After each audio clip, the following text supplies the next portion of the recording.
started with the pre-meeting here. I took your advice and got the burnt ends, and I was always raised. Let's get started with pre-meeting. I'll finish this later. First, to start off with, we have item number 10 on the agenda tonight, first reading ordinance dealing with EPA. Mr. City Manager. Thank you, Mr. Mayor, members of the council, good evening. We would recommend that the item relating to that ordinance be postponed. We failed to initiate a public hearing in conjunction with that first reading, and so pursuant to your rules and what we typically do for ordinances, even though we may not get a lot of public comment on that particular ordinance, it would probably make sense to for consistency's sake, to go ahead and table that item. We'll set a date for the public hearing, just like we do with other ordinances, and bring those dates forward to you. So pardon us for the oversight, but if you'll bear with us a little longer, we'll get it right.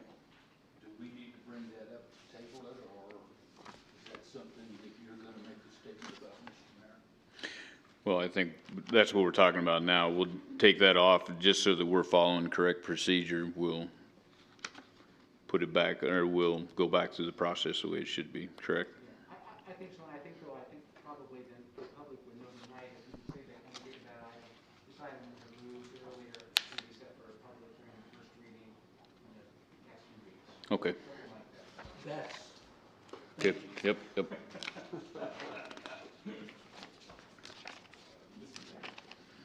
Yes, sir. It probably wouldn't hurt to take a motion to amend the agenda in that regard when you're on the floor. Okay. And I think that'll cover your bases. Okay. And we should be good. Very, very simple amendment, if you will.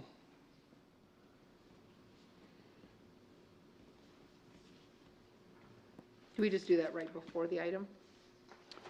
Well, we'll get to the item, she'll read it, correct, and then we'll take an amendment? Sure. Okay. Thank you. Okay, we'll move on to agenda review. Mr. City Manager, anything on there tonight?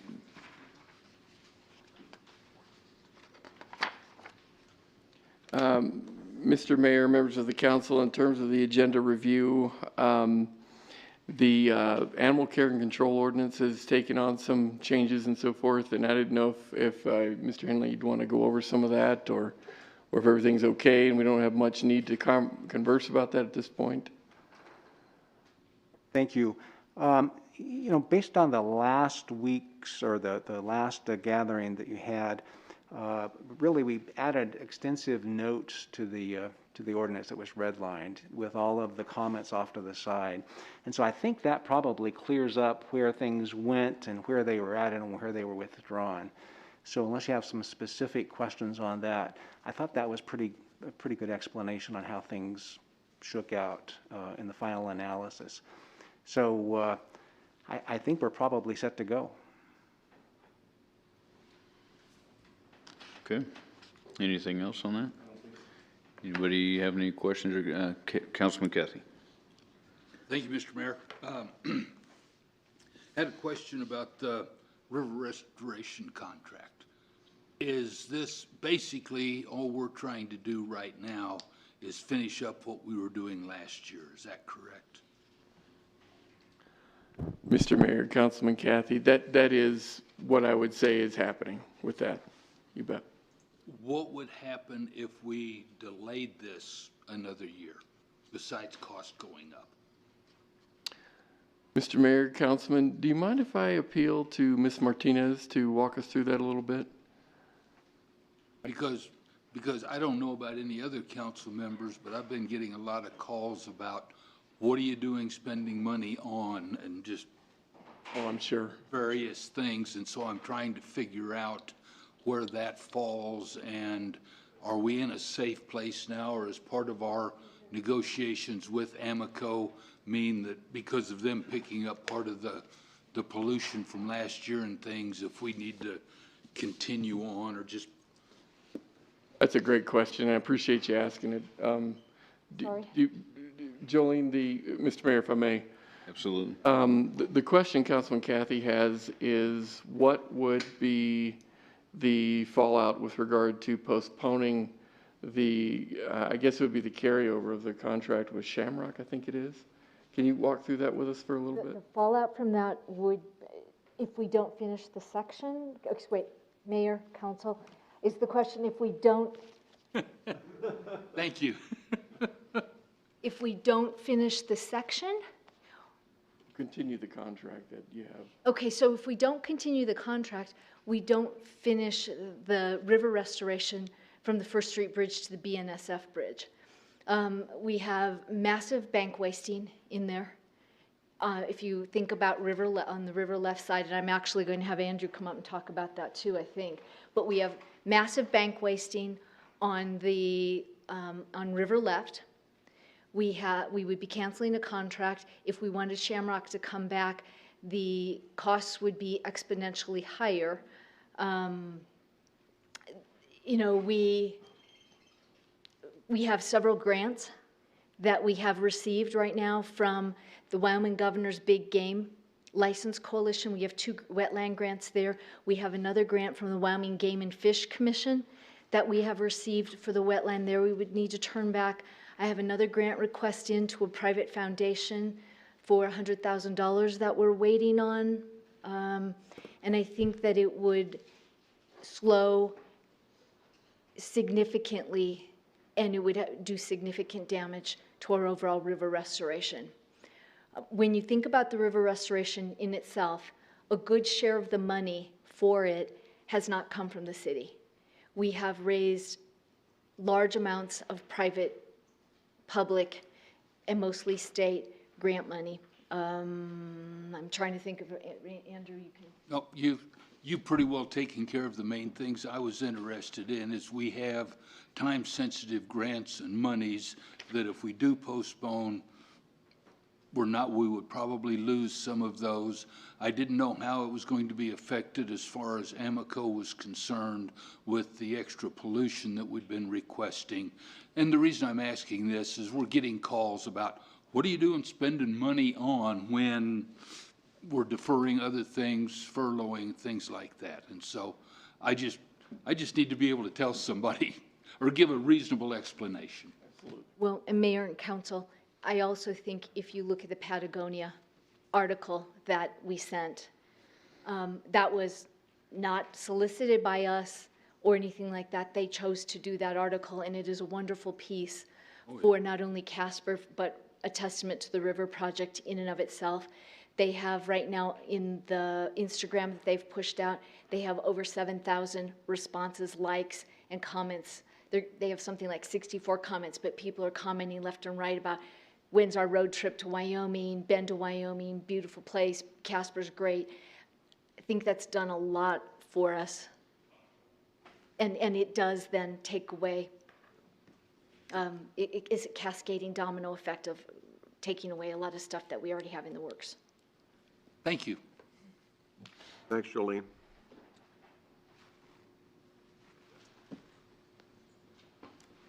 Thank you, Mr. Mayor. Yeah, you bet. Anything else from anybody?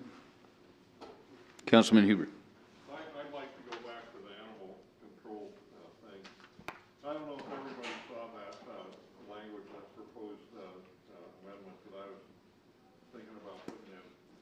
That in the definition of feral cats and feral dogs, that would require and put in an element of something, and that there's no element of no reasonable indication of ownership or claim of ownership by anybody on those. I don't know what anybody thinks about that, or if that's just gonna fall flat and the only one thinks that's a good idea or not. I don't know.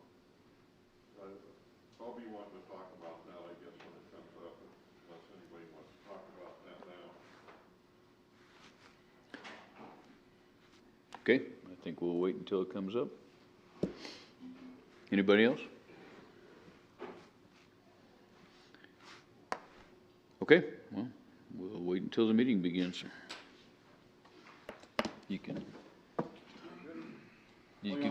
finish the story now. I'll just say this to everyone. In case you're wondering, burnt ends in Kansas City are really good. I would imagine so. What I'm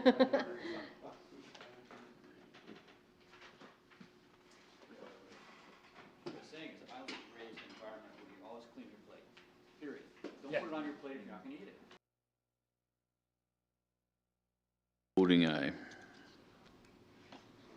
Aye. Please record the vote. With all members voting aye, motion passed. Council meetings are televised and can be viewed on cable channel 192. Would you please join me in the Pledge of Allegiance?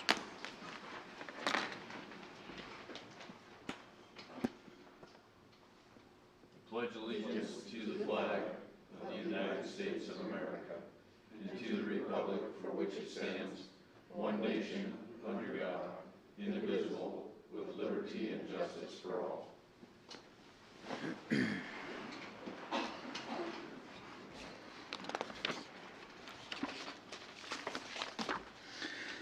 Chair would entertain a motion to approve by minute action the minutes of the July 21st, 2020 regular council meeting as published in the Casper Star Tribune on July 30th of 2020. So moved. Second. Moved by Councilman Hopkins, second by Councilman Bates. Any amendments? Any abstentions or nay votes? All voting aye. Aye. Aye. Please record the vote. With all members voting aye, motion passed. The chair would entertain a motion to approve by minute action the minutes of the July 21st, 2020 executive session. So moved. Moved by Councilman Cathy, second by Councilman Johnson. Any amendments? Any abstention or nay votes? All voting aye. Aye. Please record the vote. With all members voting aye, motion passed. Chair would entertain a motion to approve by minute action the August 3rd, 2020 bills and claims as audited by City Manager Napier. So moved. Second. Moved by Councilman Pacheco, second by Councilman Bates. Any abstentions? Or nay votes? All voting aye. Aye. Please record the vote. With all members voting aye, motion passed. Now is the time we invite anyone in the audience who wishes to speak with the council to come forward. As stated on the first page of the agenda, we ask the following. Please state your name and address. Direct all questions, comments to the mayor and only the mayor. No personal attacks on staff or council will be tolerated. Council will not respond to personnel matters. These will be referred to our city manager. Questions posed by speakers may or may not be responded to by council members. And presentations are limited to 5 minutes, and duplication of speakers will not be allowed, nor will time extensions be permitted. So if anybody would like to speak with council? Okay. Take my mask off. Yes, sir. Hi, my name's Chad Culver. I live 5200 Vista Way, Casper. And I'd like to bring your attention to a small matter in Casper. I'm an insurance adjuster, been doing it for 12 years. What my concern is realtors are asking roofers to inspect roofs. And most of the roofers are not certified. I'm a Hague certified inspector. It costs me about $2,000 every 3 years to get certified. It's a very boring class, but there's a lot of knowledge there. What happens is a roofer goes up there, he has a monetary investment in this. If he gets the roof, he gets the business 90% of the time. I go up there and they'll say there's hell and wind on these roofs, and there's none. So then I have to prove it, and I'm always losing out most of the time, and everybody's mad at me because the roofer is not certified. What I propose is we can do an independent certified person to look at these roofs that has no monetary investment in this, in charge of flat fee. Roofs aren't that hard to inspect, and be certified. There's a couple other places, I can't remember the name. Hague is the main one that insurance uses. That would resolve a lot of issues. It's not a victimless crime. I feel like it's a crime because a couple of things happen. A perfectly good roof gets stripped. Our landfill gets filled up. It raises all of our insurance premiums, and the roofs didn't need to be replaced. There may be damage up there, but it's not related to insurance. It's most of the time fixable, and roofers are just getting out of control. I tried to get a couple of roofers come in that feel the same way as I did, but apparently they're scared too. So I mean, it's almost, scary out there to speak up about this matter, because there's a lot of money getting passed through on here. Average roof is $12,000. I've replaced $1 million roofs on big businesses. Those had damages. I think the other thing is, like in Douglas, there's 3 inspections that get done before a roof gets put on. On tear down, they go and check the decking. Before they get the felt put on, they inspect that, and then the shingles, and then afterwards. I don't believe that's getting done here in Casper, and I see a lot of poor insulation, which causes problems down the road. About 7 to 10 years it takes this issue. Could be in a different person's name, but a lot of this could have been resolved right at the beginning by a good certified inspection. That's what I would like to bring to your attention this afternoon. Okay. Councilman Hopkins. Thank you, Mr. Mayor. My experience has been that, and I don't buy and sell a lot of real estate, but when I need a new roof, my insurance adjuster, which typically is not even related to the insurance company, he'll come in, and I had one guy spend an hour and a half on my roof before he said, yeah, you need to do something. Mm-hmm. And then he said what they were going to do from an insurance standpoint, but it sounds to me like this is a different issue, because people have a roof inspection when they sell a house, not necessarily when you need a new roof. And I'm not sure how we can address that, but the insurance adjusters are typically pretty experienced folks. And is that been your experience? Well, I am, but what is the problem is they're having roof companies out there, and I'm not going to name several of them, that they don't, I've seen them fell a brand new roof. Yeah, okay. And that's not right.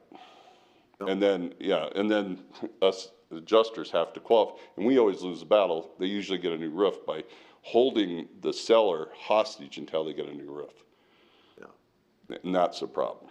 So the problem would be having the right guy inspect your roof, as Yeah. opposed to a guy that's going to get the contract. Is that Right, yeah. Okay.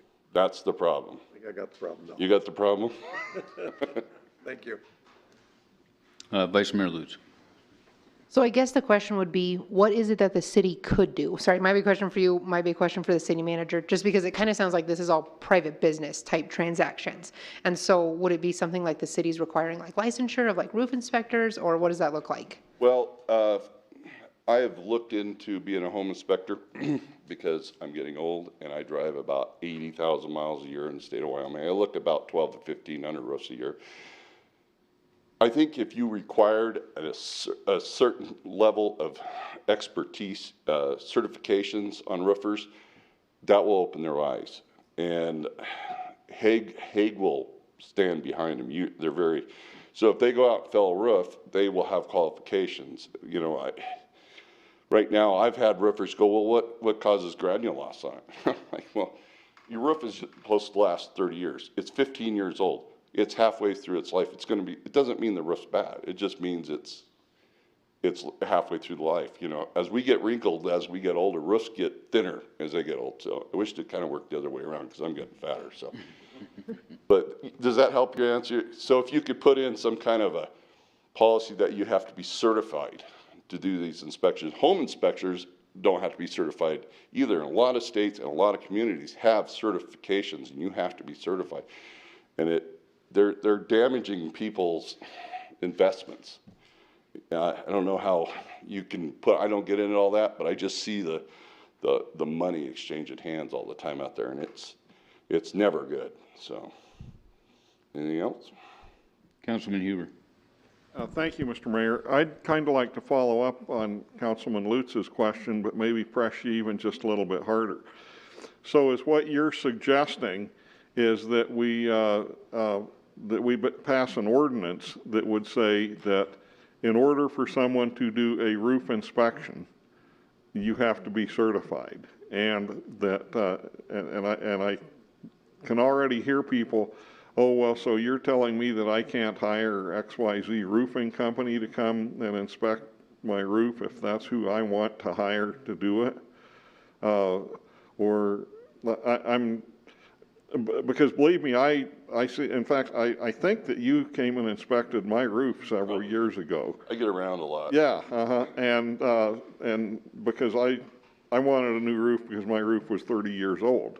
And I finally did put a new roof on this year. But if it wasn't you, the adjuster guy that came out really educated me and was very helpful, telling me, you know, what was and wasn't wrong with my roof and things like that. And so I'm kind of in your corner on this, but I'm really having difficulty trying to figure out how we could formulate an ordinance that would make that work, because, you know, people do have the right to be stupid and go hire an incompetent contractor if they want to. Well, I propose having some certification process, and for just real estate deals alone, just have somebody that's not going to benefit monetarily. You know, you can have a fee to go inspect a roof. I mean, a couple, $300. Then they can hire whoever they want to go and inspect it again, but they need to have a certain qualification and certification before they can argue with the certificated guy that looked at it. You know, because I mean, there's all kinds of things. Roofs are not hard. But you can't, not every damage is hail or wind related. Most time roofs are damaged when they install it. It was either too hot or too cold, or it got messed up on a truck and they threw a bad shingle. I've had a contractor, there's a stripping that comes on shingles where the granules come off, and that's in the manufacture process. That shingle was bad when they installed that thing, but they're too lazy to throw that shingle down and put it. Then they'll tell me that's hail and wind. I mean, it's that blatant. And, you know, there's got to be something done, because Casper is by far the worst city in Wyoming for this. I don't have this problem anywhere else. Used to have a little bit in Gillette, but Gillette just keeps getting held, so everybody's busy. But Casper isn't that busy, and T-locks are running out where you only have to have one T-lock to replace the whole roof, and they're spoiled from that. Everywhere else that gets hell and they got work, not a problem. Casper, it's horrible. I mean, sometimes I have 5 and 6 roof inspections, and half the time there's nothing wrong with them, and then they turn it into insurance. And even though I come out and inspect it and it's part of your insurance, you're getting charged in your policy. It costs me them $800 to have me come out and look at a roof. I don't make that, but that's what general roof inspection is, and for insurance. That goes right back to everybody sitting in this room. So it doesn't just affect one person. That person gets affected, everybody gets affected. That's my point. It's affecting my policy, and you know, it's affecting yours. Insurance don't lose money. It gets passed on. So. Councilman Bates. So, I'm gonna piggyback off what you mentioned, because here's where my concern regarding it is a couple of things. One, to me, that's an overreach of government, mandating, as Councilwoman Lutz said, it's private businesses. The fact that I'd be curious to find out more how it does affect everybody's insurance over one person's roof needing to be replaced due to hail damage. Has it more, not that you're saying, not that I disagree with you, by the way, but I'm thinking of what people would be thinking, that it sounds like insurance doesn't want to pay it out. No, it does. Actually, insurance wants to pay out what they owe. Insurance and the public have a contract. That contract is the policy. Very specific. You have hail, wind, fire, water perils. If it doesn't fit in there, just because your roofs wore out, it's not a service contract. A service contract would pay if it was worn out, like your car. If a carburetor went out, or that's a service contract. Homeowner policy is a contract. It's HO3, and it specifically, if it fits into those parameters, they get paid. Now, on the backside of a policy, on every insurance is different. It requires so much damage to replace a slope. You could have one slope damaged and the other one is fine. You know, they'll replace that from hail. I've seen that, or wind, or whatever. But what I mean by that is your insurance works in pools. So Wyoming, don't hold me to this, I'm going to just use an example. Like Wyoming, Montana, and Missouri, okay, our insurance rates are based off those 3 states, okay? So if Montana and Wyoming have a heavy loss period, Missouri's rates goes up, vice versa. And that's what I mean, it's a collective pool. They look, I'm not sure what rhythm they got, people way smarter than me at doing this, but what they do is they look at the loss ratios. If the loss ratios go up, everybody's rates goes up. Now, it's pretty standard here now, but you know, that's just some of the problem with the roofings getting replaced. We're replacing the roofs whether we need to or not. That causes environmental impact in our dump. Roofing takes up a lot of space in our dump. And I've read where you guys are having a hard time filling the, you know, making profit out there. Roofing is part of that. I see trailers going out there all the time. It's ridiculous because roofs are huge debris. They're weight, they got tar, they got fiberglass, they got, you know, all kinds of bad materials in them. So we got to take that into account. Plus, you know, we're spending other people's money that doesn't need to, because we're not requiring a certification level, an expectation from a roofer or a contractor. You know, would you hire a contractor if he wasn't based, you know, had a certain qualifications? A lot of these guys don't have any qualifications. They've been doing roofs since they were 9 or 10 or with their dads, which is okay. But to determine why that roof is failing, it's a little bit more specific. A lot of times they'll argue to the point where we'll hire an engineer. An engineer costs $5,000 to $10,000 to come look at a roof. You know how many times I've been wrong on that? None. So that's the problem. They push it that far to get a roof and cost that insurance company $5,000 to $10,000 extra. And it's part of the contract. So I don't feel it's overreaching government. I don't like that either, but I think we need to protect people from misleading roofers and contractors is what that's why I'm here. It's not that I don't want to pay for a roof. I just want people to be, you know, secure with what they get told. And I see a lot of misleading comments out there. Hopefully that answered your question. I probably went a little bit long on that. It's okay. Councilman Hopkins. Thank you, Mr. Mayor. I think maybe we've found something that maybe we need to delve into a little bit, but I guess I'd like to have Dan get back with us and maybe give us some ideas on where we need to go. Yep. Unless anybody else has comments, I will speak on behalf of the industry that I'm in, real estate, and we do see this quite often. And we do see, and it's across the board. It becomes an issue with roofs because if you get one report back and the other side doesn't like it, they go find somebody else themselves until they get what they want. So it is running rampant out there. But more so, I look at general inspectors themselves. General inspectors here, anybody in this room could become a general inspector today. You're not required to take any kind of a test, any kind of schooling. You could just open business tomorrow, and most of them charge $400 per inspection. You do 2 or 3 of those a day, you're making good money. I look at things like cosmetologists, contractors, realtors. We're all required to take tests yourself. We're all required to take tests and get a license and be certified to do what we do. But this is an area that it does seem that there is no criteria to it, and anybody can go and do it, and there are problems within it. And I can tell you that, and again, not to mention any names, but there is one general inspector out there that takes pride in picking a house apart, and he's not, I'm not going to say he's not knowledgeable, but he picks it apart. He calls himself a deal killer because he enjoys being able to put together a packet to make a house look terrible and to make deals fall apart. That type of stuff needs to stop. And so I would like to see if we could potentially put this on a work session.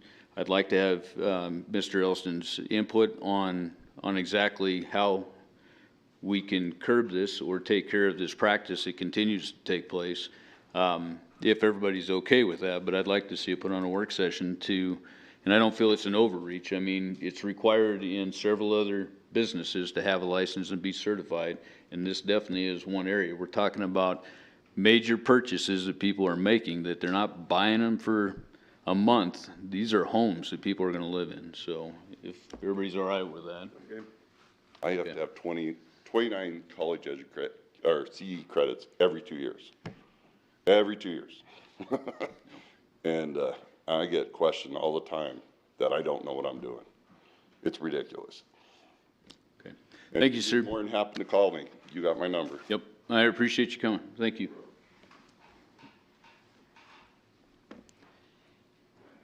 Is there anybody else who would like to speak to council?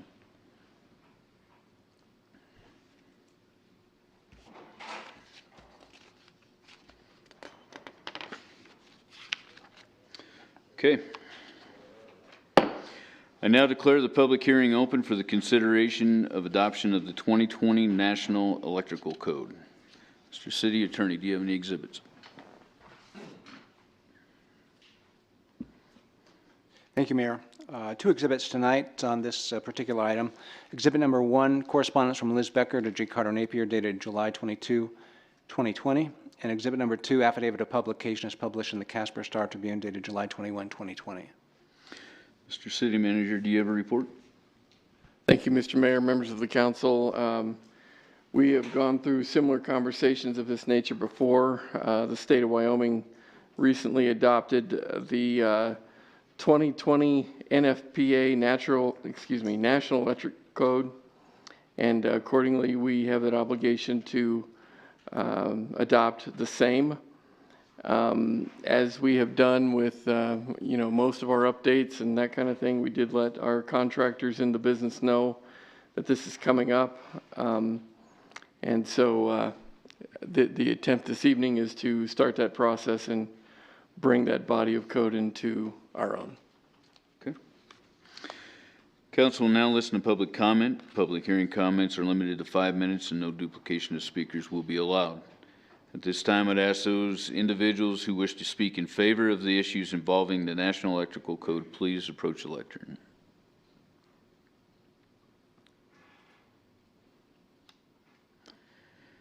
All right. At this time, I would ask those individuals who wish to speak in opposition to the issues involving the National Electrical Code, please approach the lectern. All right. There being no one to speak for or against the issues involving the National Electrical Code, I now declare the public hearing closed. Please read the ordinance by title only.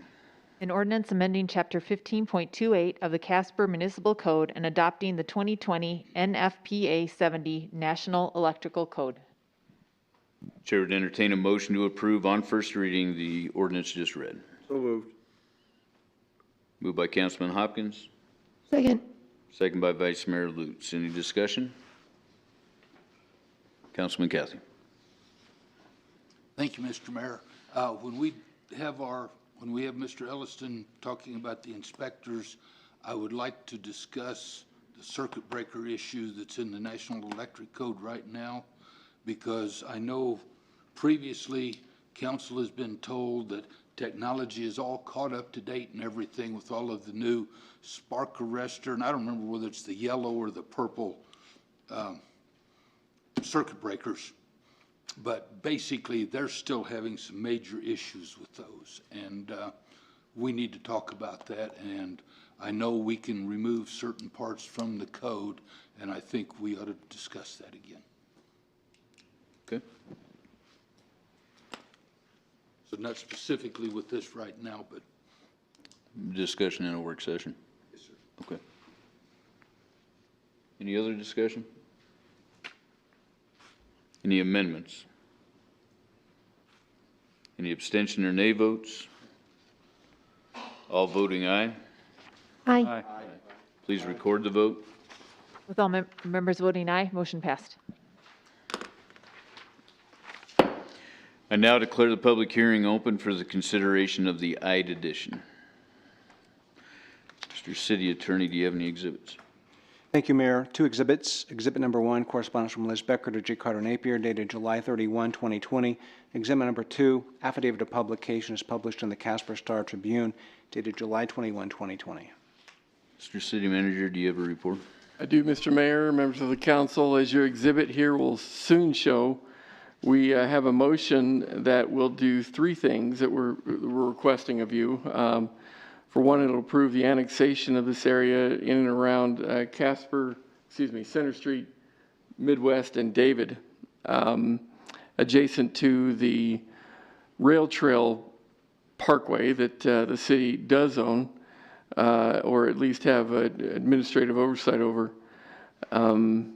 We also are suggesting that this plat be created as well as a zoning classification be incorporated of a C3 designation. The area in question is, as I mentioned, downtown, and the plat being proposed would essentially create 2 lots wherein this area has historically been in the county, which is not unlike a number of properties along the rail trail corridor throughout the city. In that regard, Mr. Mayor, we are proposing a favorable consideration with this ordinance process. Okay. Council will now listen to public comment. Public hearing comments are limited to 5 minutes and no duplication of speakers are allowed. At this time, I would ask those individuals who wish to speak in favor of the issues involving the IDA addition, please approach the lectern.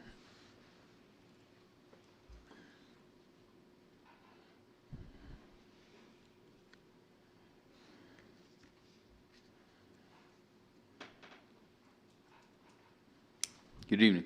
Good evening. Thank you, Mayor, Council members. I'm Bob Ide, 3838 Garden Creek Road. I guess I'm speaking in favor of this because I'm the one that's requesting it, obviously. So if you have any questions, I didn't realize I bought the property approximately 6 years ago and, got title insurance and took possession of the property, not realizing that it wasn't platted or annexed or zoned to the city of Casper. It's been there approximately 60 years. It was built in 1960. And we're doing we pulled a permit, or we requested a permit back in February, and that's when it came to my attention that it had never been annexed to the city or platted, and that's what I'm here for tonight. It was part of the requirement that was requested from the building department. Yeah. Okay. Any questions for Mr. Rudd? Okay, thanks, sir. Is there anyone else wishing to speak in favor of?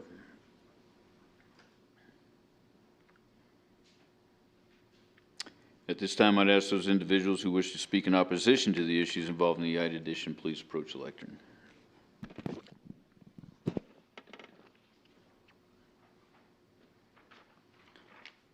Okay, there being no others to speak for or against the issues involving the IDA addition, I now declare the public hearing closed. Please read the ordinance by title only.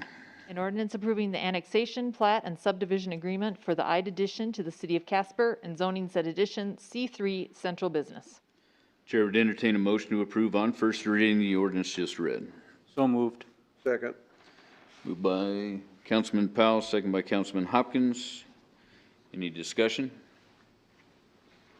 Any amendments? Any abstention or nay votes? All voting aye, Aye. and please record the vote. With all members voting aye, motion passed. I now declare the public hearing open for the consideration of the zone change of Tract G, Mesa del Sol Edition. Mr. City Attorney, do you have any exhibits? Thank you, Mayor. Exhibit number 1, correspondence from Liz Becker to J. Carter Napier, dated July 31, 2020.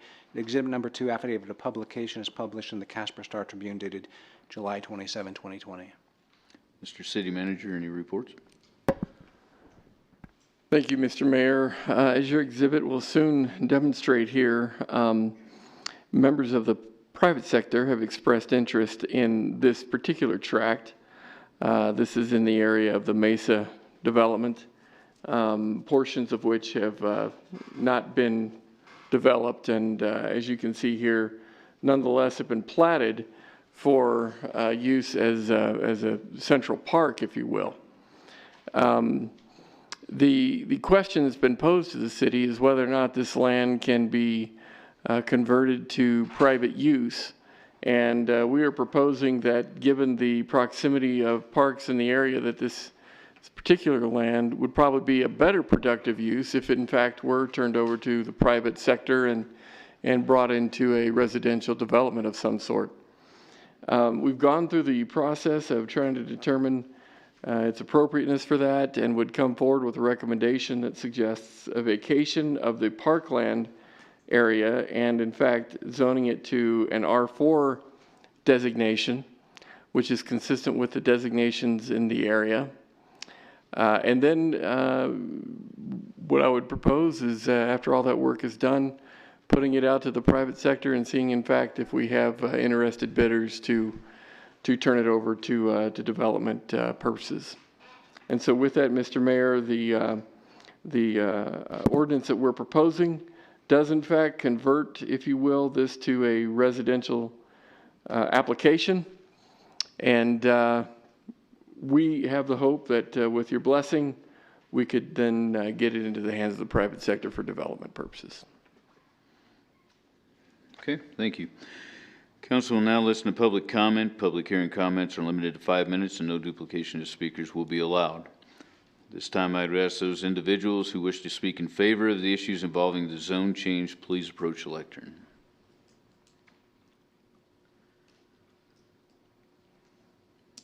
All right, at this time I'd ask those individuals who wish to speak in opposition to the issues involving the zone change to please approach the lectern.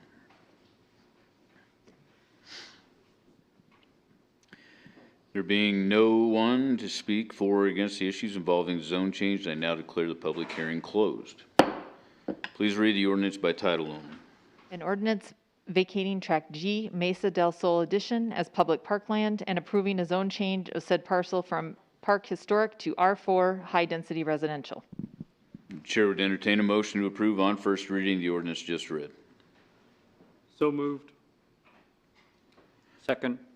Moved by Councilman Bates, second by Councilman Johnson. Any discussion? Councilman Huber. Mr. Mayor, thank you. I do have a couple of questions.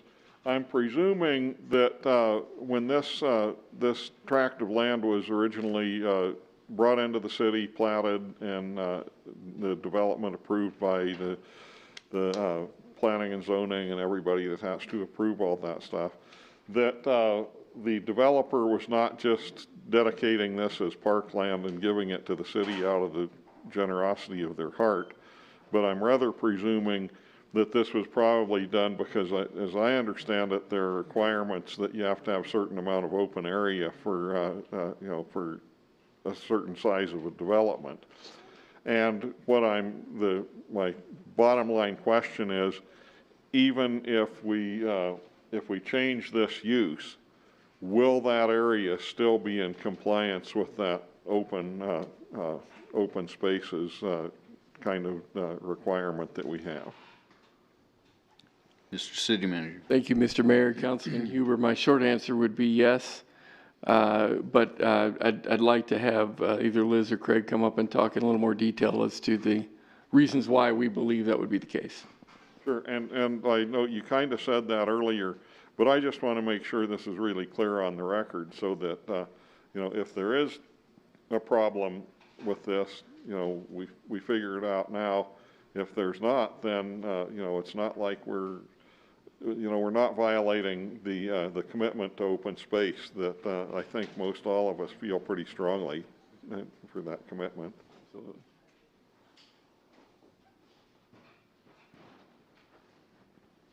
Your Honor, members of council, I had asked the city manager to put up a different map, and this one is a location map. The red indicates the area of this parkland that we're proposing to vacate. Immediately to the left in your picture is the green belt, which is Meadowlark Park. And when we had made this proposal, we'd even said the proceeds, the valuation on this property was at $280,000 in an appraisal done earlier this year. And should we be successful in selling this, the hope would be that we could possibly do some improvements with that proceeds, even with Meadowlark Park, which has come before this body numerous times for that neighborhood.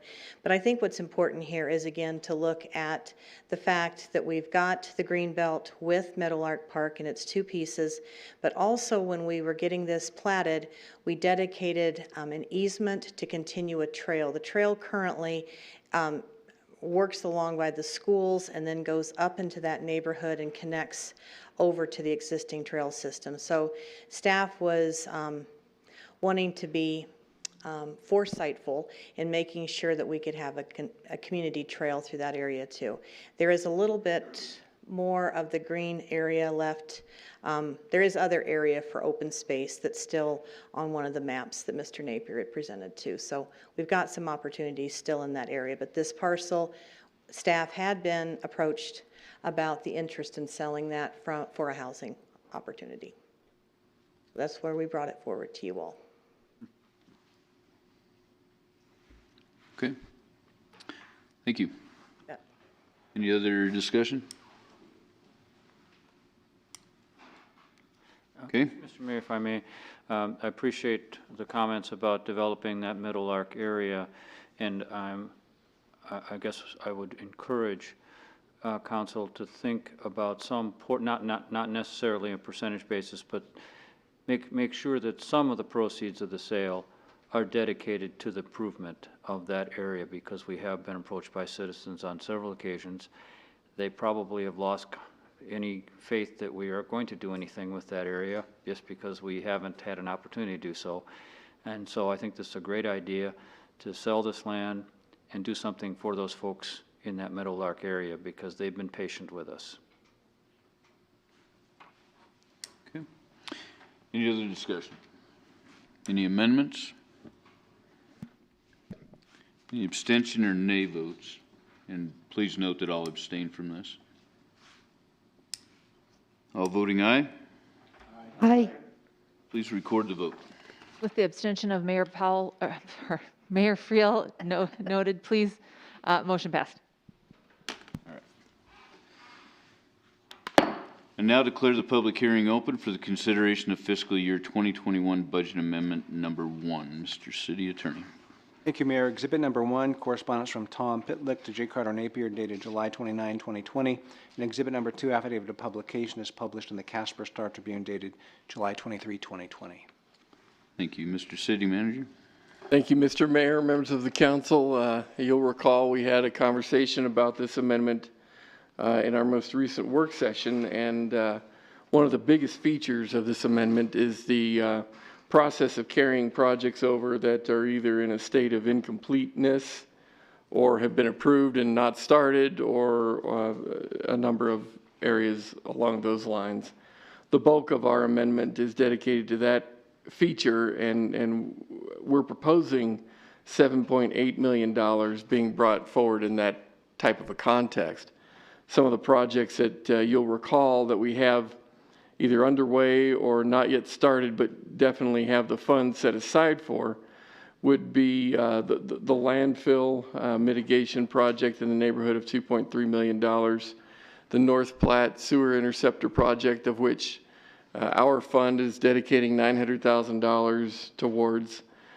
We have a fire engine purchase replacement in the form of $600,000, and of course the Midwest Avenue project, which is a multi-phase, multi-year project that is continuing in this amendment as well. We also have sort of a second feature, if you will, of this amendment that we're requesting of you in the neighborhood of $1.6 million. Some of the key features of that portion of the amendment include money being set aside to deal with our recycling program in a more effective manner, of which we turn to the public for guidance on. We also have some funding set aside as a part of this amendment, again, not in a continuing project status, but what I would suggest as being more of a new project, and that is with respect to pulling back on some of the real stringent recommendations that we made as a part of the new budget adoption for pools and opening pools. And you'll recall that we have two of those in operation right now, as well as the aquatic center, the indoor aquatic center.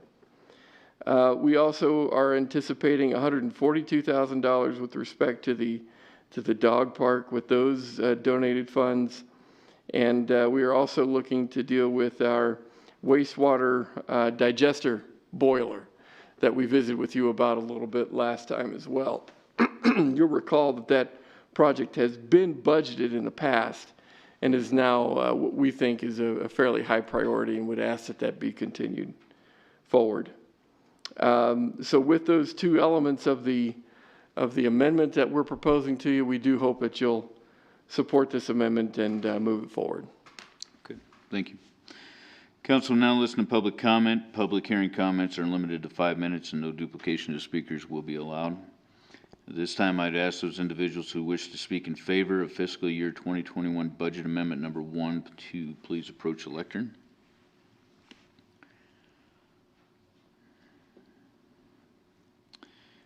Okay, at this time, I would ask those individuals who wish to speak in opposition to fiscal year 2021 budget amendment number 1, please approach the lectern.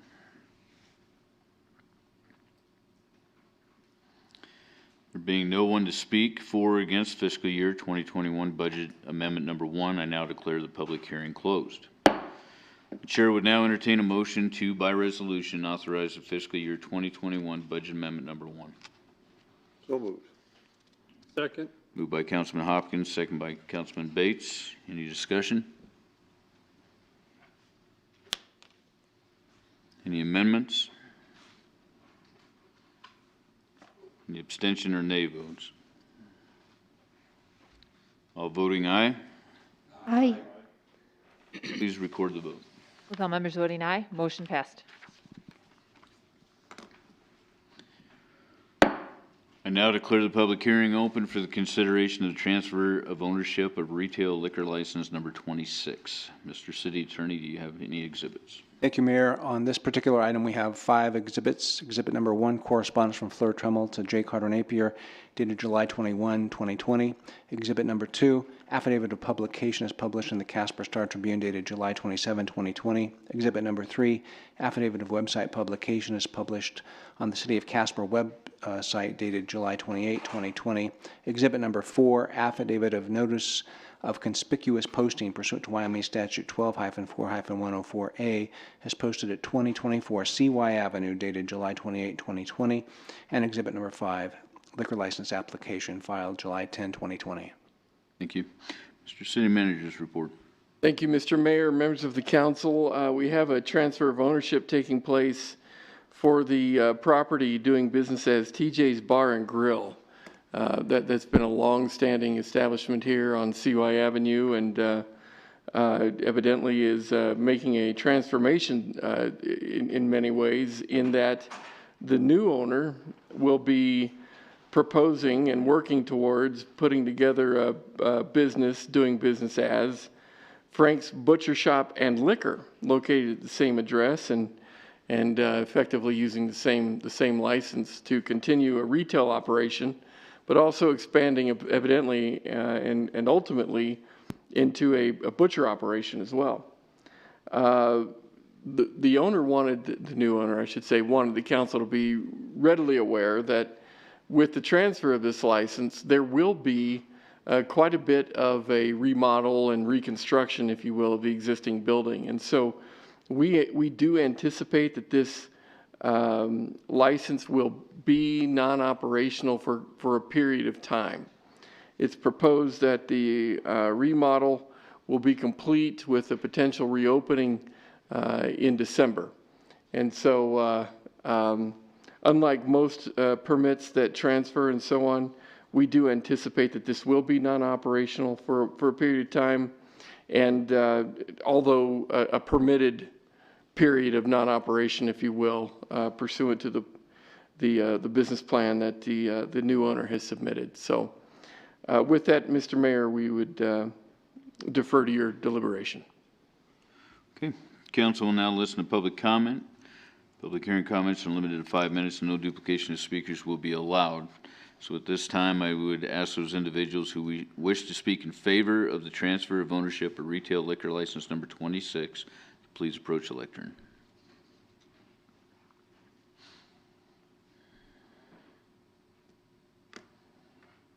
Good evening, Mr. Mayor and council members. My name is John Cornquin, 1650 South Walnut Street, and I'm the real estate agent that was involved in this transaction. And I can speak for the new owners. They are top-notch people, local people, and they're looking to provide Casper a new idea, something that will expand into, hopefully other ideas for them around the state possibly. But it's a great opportunity for Casper to have something new and people that are willing to spend some money and update our town and update some commercial property that's been around for quite a while. So it's an exciting adventure for them and for Casper as well. The sellers it was very important to them that they sold to somebody that was quality and somebody that would do something good for Casper. And so they are excited for the new owners as well. Okay. Any questions? Councilman Cathy. I'm assuming, because I'm used to a butcher shop as someplace where they butcher meat. I am assuming this is going to be a restaurant then, is that correct? Or is this going to be a butcher shop? My understanding is it's going to be a butcher shop.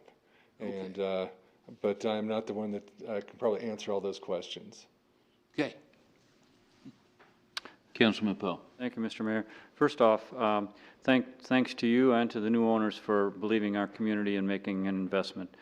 I just want to make sure, are the new owners aware that the council has had some frustration in the past with people who have said they would have a property developed by a certain date and it extended on, and that council sort of lost patience with the process?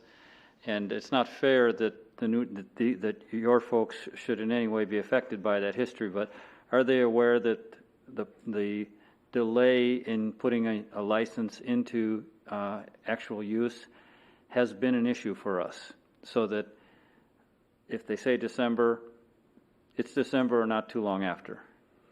I don't know that they know that for themselves. However, I've seen it myself for our Casper community.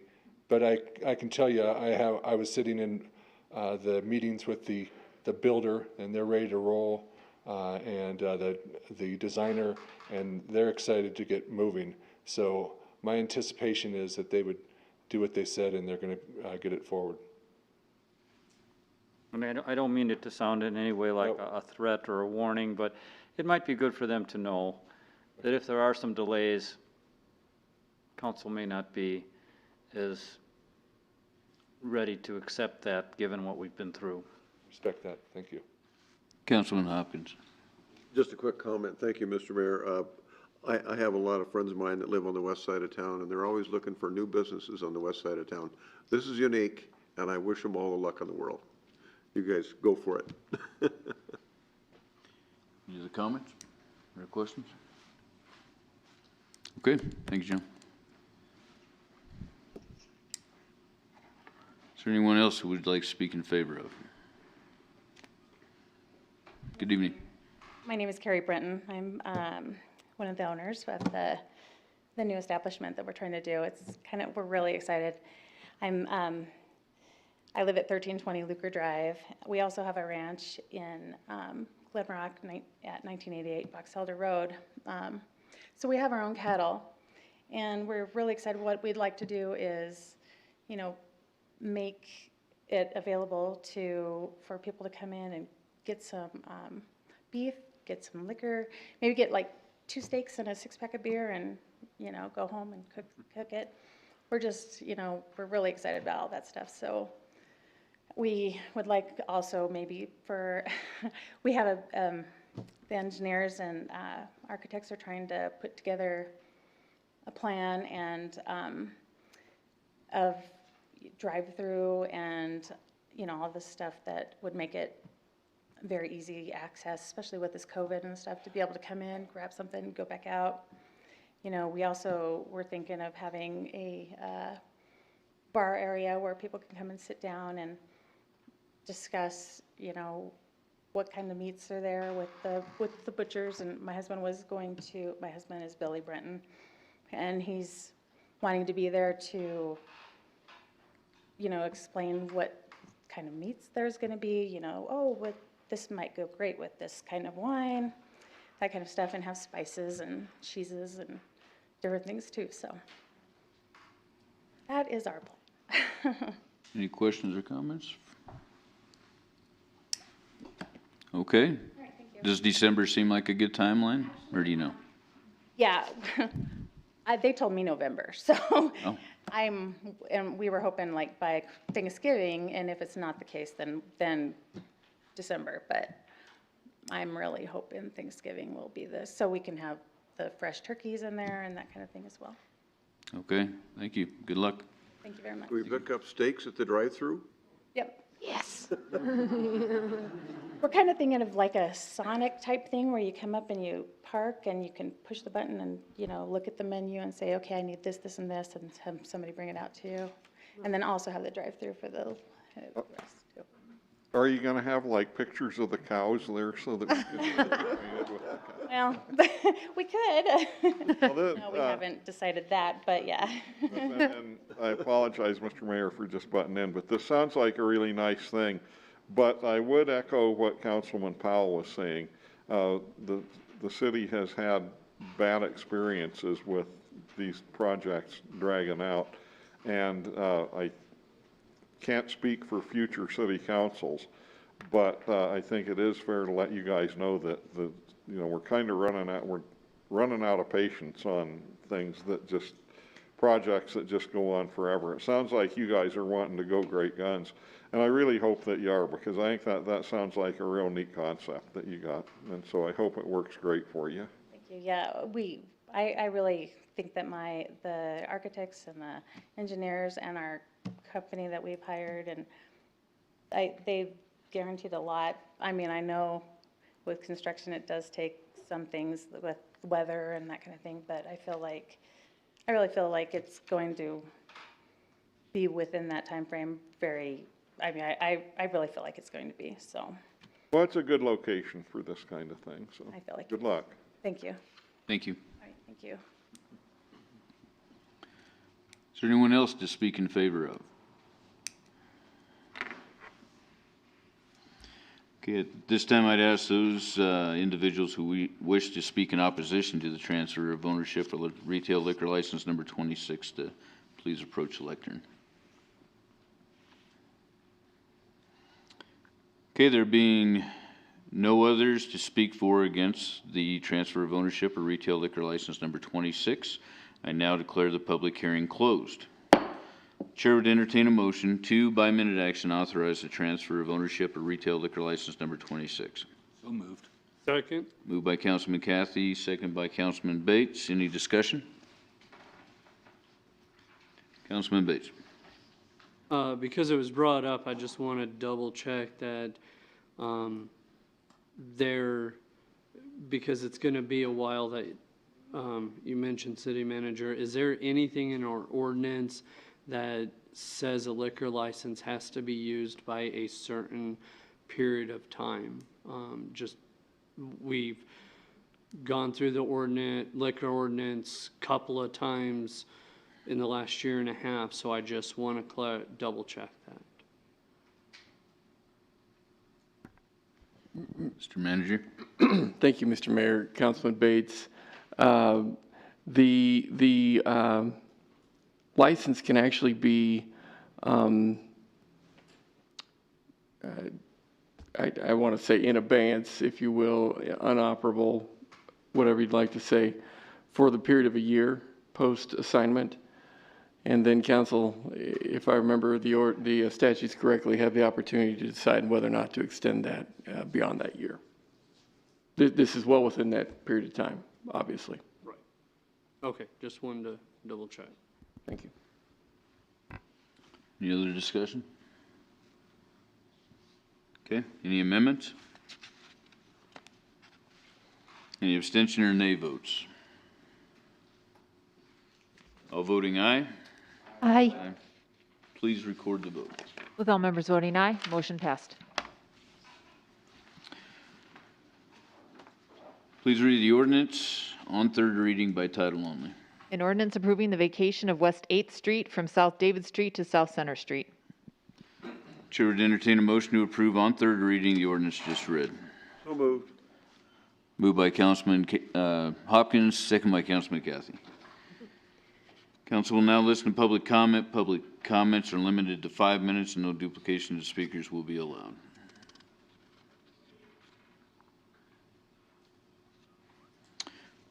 Okay, with no comments, any discussion? Any amendments? Any abstentions or nay votes? All voting aye. Aye. Aye. Please record the vote. With all members voting aye, motion passed. Please read the ordinance on second reading by title only. An ordinance updating and amending Chapter 6.04 of the Casper Municipal Code, Animal Care and Control. Chair would entertain a motion to approve on second reading the ordinance just read. So moved. Second. Moved by Councilman Huber, second by Councilman Bates. Council will now listen to public comment. Public comments are limited to 5 minutes and no duplication of speakers will be allowed.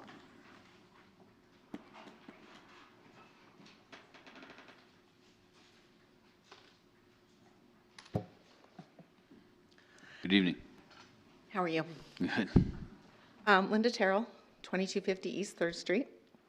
I want to thank you for your consideration to look at these very important topics that are before the council tonight. We are continuing to work on a TNR program for the city of Casper. We're working on contacting local veterinarians and looking for financial resources.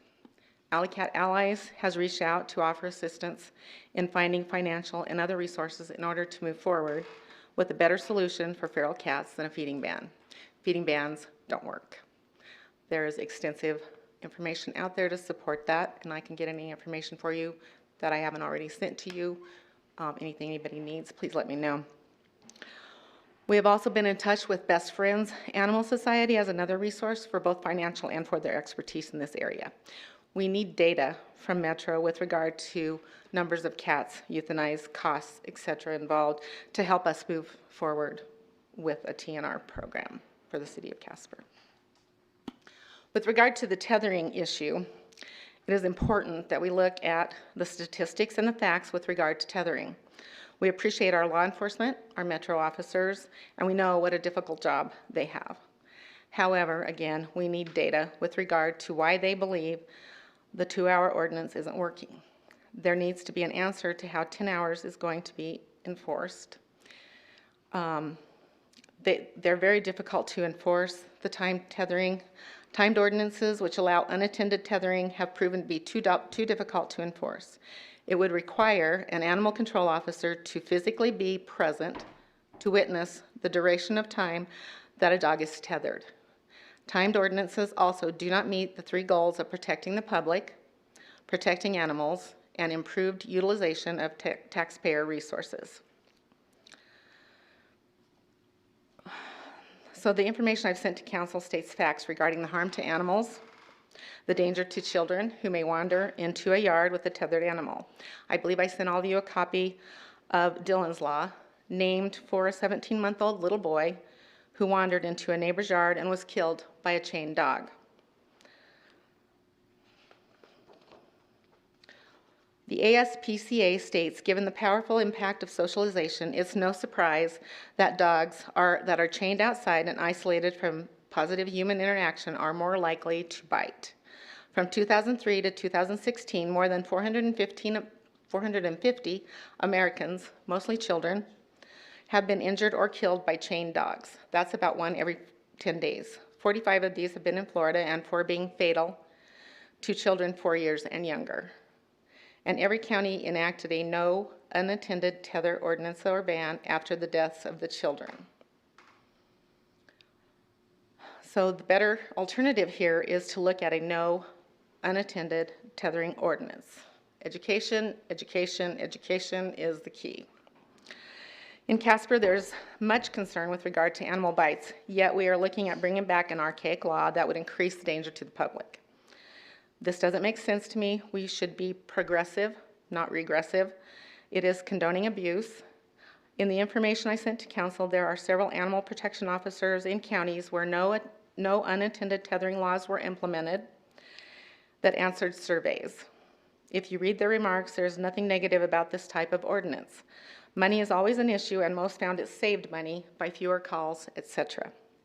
It is much simpler to enforce a no unintended tethering law than it is a timed tethering ordinance. I would strongly encourage council to read the answers to those surveys. It is very eye-opening, and it is coming from those who are out in the field seeing these things on a daily basis. Extended tethering times do nothing but encourage neglect and chronic abuse of animals. We as humans are supposed to protect animals.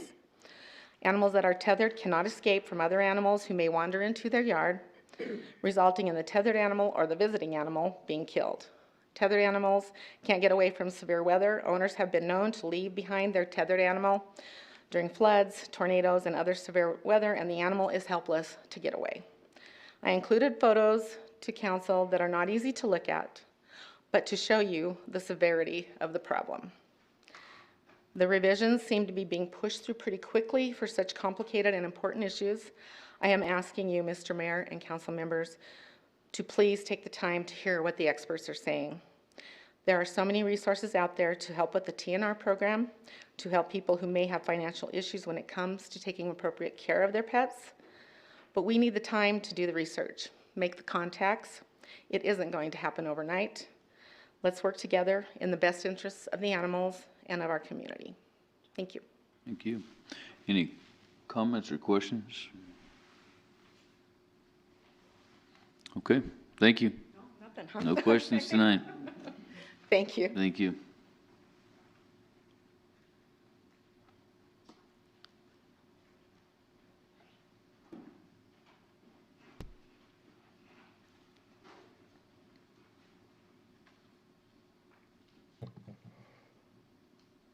Good evening. Mayor, Council. My name is Zach Hutchinson, 2015 South Oakcrest Avenue, Casper. I am the Community Science Coordinator for the National Audubon Society here in Casper. I run the field office for Casper and Central Wyoming. And I'm here. I sent you an email earlier, actually. I sent it to all council members, and I also sent it to your communications, your commenting email as well. I sent in the email with research that has already been done. And that research shows TNR is ineffective. And it's ineffective because it doesn't control two things. It doesn't control disease outbreak, and it doesn't prevent wildlife loss. Now, the wildlife loss is maybe not as relevant to you because you represent citizens. I represent wildlife.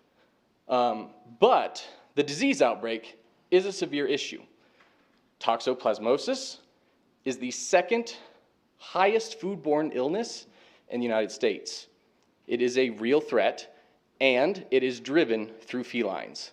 And feral cats are one of the highest infect carriers and causations that there are. And so the information I sent you is not from a conservation standpoint. It is from a person's standpoint. It's research done by health organizations on controlling outbreaks of toxoplasmosis. It's information on how toxoplasmosis can infect not only humans, but our food supply. Breaking it down very quickly for you, feline fecal matter carries the cysts that cause this to then infect humans. So we have an ordinance, I believe, that allows for chickens in Casper. Chickens can absolutely pick it up and transfer it to the people who are eating, whether it's the meat or the eggs. It's a health issue. On top of that, I know Justin Benfit from Wyoming Game and Fish spoke to you at the last reading and mentioned that, how we handle invasives does not change whether it's a plant or an animal. An invasive animal is invasive. It does damage to our ecosystem. And so from the the wildlife standpoint, which again, I know that is not what you represent. You represent the citizens that elected you. But from that standpoint, the wildlife do bring an aesthetic and economic value to our state. I mean, we all know the value that wildlife brings to our state. And there are studies, and I did not include this today to you, but if you would like to see it, I will absolutely share it with you all, that the toxoplasmosis bacteria does transfer into deer. It does. There is evidence of it transferring into cervids. The study focuses on white-tailed deer, which is not our main population here in the state, but as we all know, disease can transfer between deer species once one is infected. So I sent you information to show you the research that has been done. The other two studies I sent you were from communities somewhat similar to ours. It's hard to find a Casper, right? Casper's one of a kind. But one from northern Utah, and it was not done by conservationists. It was not done by TNR groups. It was done by a committee formed by local government. And their overwhelming recommendation was the program does not work. It wastes money, it wastes time, and it does not solve any problems. And so I shared that with you, and then I also shared one from Hawaii. Now, Hawaii's unique because Hawaii's overrun with invasives. But what that study from Hawaii showed was a potential compromise on it too, in that instead of funding a program like TNR, slowly phasing it out and going towards putting those funds that were raised for that program to educating and encouraging adoption and also enclosing those colonies. So feral cat colonies were registered and then enclosed, which helps prevent that spread of disease and also helps protect wildlife populations. Specifically for Hawaii, it was their at-risk and endangered species. In Casper, we don't see large numbers of at-risk or endangered species. We have some migratory birds that pass through, but as a resident, we do not have a lot of that. So I share these with you to show you there is already research. It's been done. This argument has been going around and around, and it always comes back to the program is ineffective. Removal or some sort of compromise with enclosure or adoption is the best bet for native wildlife and for people and their health and safety. Talking about a child wandering into an area with a tethered animal being dangerous, a child wandering into a feral cat colony where bacteria is rampant, we're talking tons and tons, well, not tons, sorry, apologize, pounds and pounds of fecal matter carrying thousands of cysts. That is a real problem, and it can lead to death. So from the health standpoint, I would encourage you to read the studies I sent you and other options that are out there. And from a National Audubon standpoint, we support your ban on the feeding of feral cats and the sheltering of feral cats. We encourage other options as outlined in the studies that I sent you. And that is all. Okay, any questions or comments? I have a question, Mr. Mayor. Councilman Pell. Sir, how do they contain the feral cats? You said there's some kind of they create some kind of a perimeter or some kind of area where the feral cats are somehow, we've heard the expression herding cats. How do you herd a cat? Thank you for the question, Councilman Powell. Mr. Mayor, Council, one of the ways that it is handled is through an actual enclosure. Some people call them catios. They're essentially outdoor patios. I mean, just normal fencing that has a roof on it, right, where it cannot be climbed, by more acrobatic cats. And so they physically enclose them. It's not a free roam situation, and that is one of the problems of a TNR program is it doesn't stop the free roam. It prevents additional breeding on the cats that get captured, but it doesn't prevent the free roam, which means disease can still spread and wildlife can still be impacted. Did that answer your question, Councilman? It's literally just a physical enclosure, and they trap them and put them in, and so then it becomes someone is caretaking for that colony. The city? No, not in this case. In this case, those feral cat colonies are registered to organizations that are caring for them, something similar to Alley Cat Allies, they would be responsible for the care and enclosure, and they're registered so that numbers can be kept on that area. Thank you. Okay. Thank you, sir. Thank you.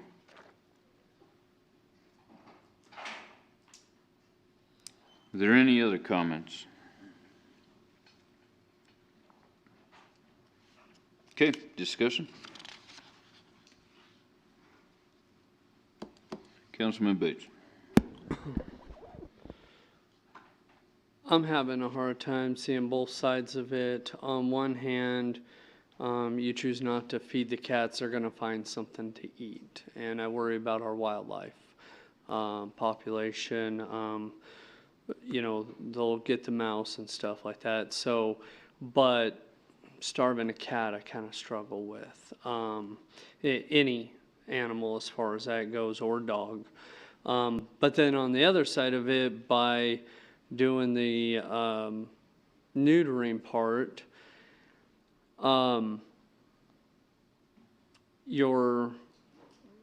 if they can't breed, then they go away completely, as far as that goes. And so though we'll never have cats non-existent in the world, but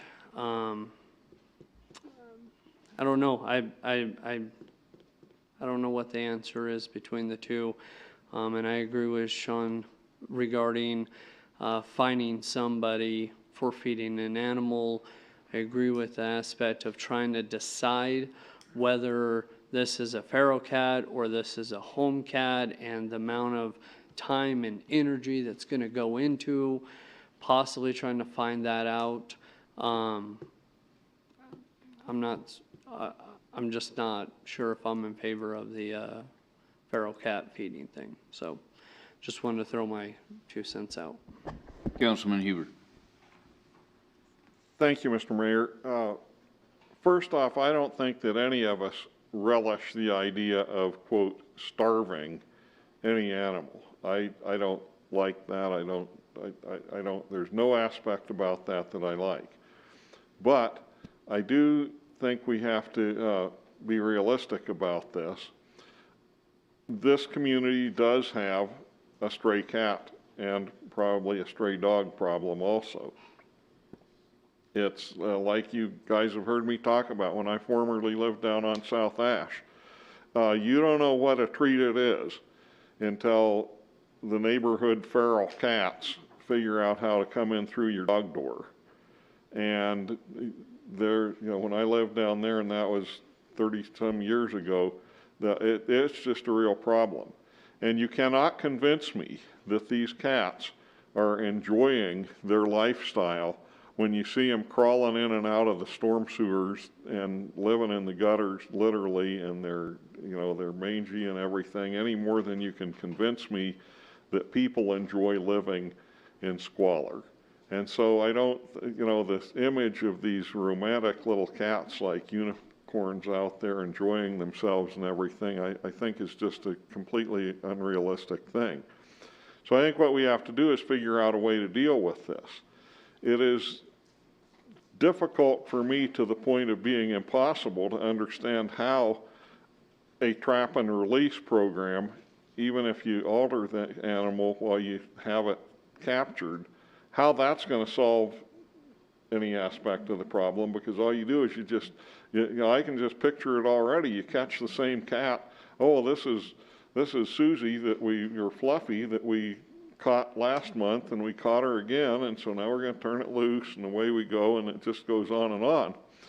The problem that I have with the idea of supplemental feeding, of people feeding these animals, the little bit that I know about animal husbandry, which is a fair amount, the healthier and the more nourished that an animal is, the more likely is that it's going to be a productive reproducer. If an animal is sick, it's not going to reproduce as much as if it's well nourished and healthy and happy. And so you know, if these stray dogs and cats are out there and they're well nourished and they're all healthy and happy and everything, they're going to reproduce a lot more. There's also been some discussion about that, well, why do we have to criminalize things? Why do we have to say that a well-intentioned person who just wants to feed and care for a neighborhood cat or dog, why do we have to criminalize that? And there is an answer to that. And the answer is, there are some people that just no matter how many times the neighbors, the animal control people, the police, whoever, go and talk to them and ask them as politely and provide them with all of the data in the world and show them, look at what these cats are doing to my yard. Look at how these things are impacting this, like the nice man from the Audubon Society. Look at the disease and pestilence that they can spread. There are some people that just don't get it and that are just not going to get in line and not going to comply with things. And then is when a community has to have sanctions that have teeth in them so that when those people who just don't care about the welfare of everybody around them, so that the community can sit there and say to them, well, if you want to live in this community, here is a minimum standard that you're going to have to live up to. And that is that you cannot be encouraging a problem such as these stray animals running around all over the place and that stuff. There are just some things like that. And unfortunately, there are members of the community that it finally takes a law with teeth in it to sit there and say, if you want to live here, you can't do that. That's why we have to ultimately have sanctions. If I thought for a minute that our law enforcement or animal control people were just going to be going out there and boy, just snapping up and snatching up these terrible lawbreakers that are doing this with no warning or not talking to them or anything, I would be the first person not to favor this kind of a thing.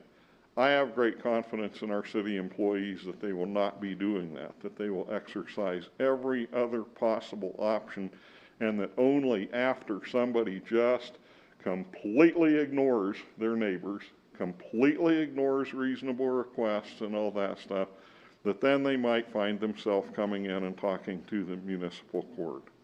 I would just offer those thoughts about that. Vice Mayor Lutz.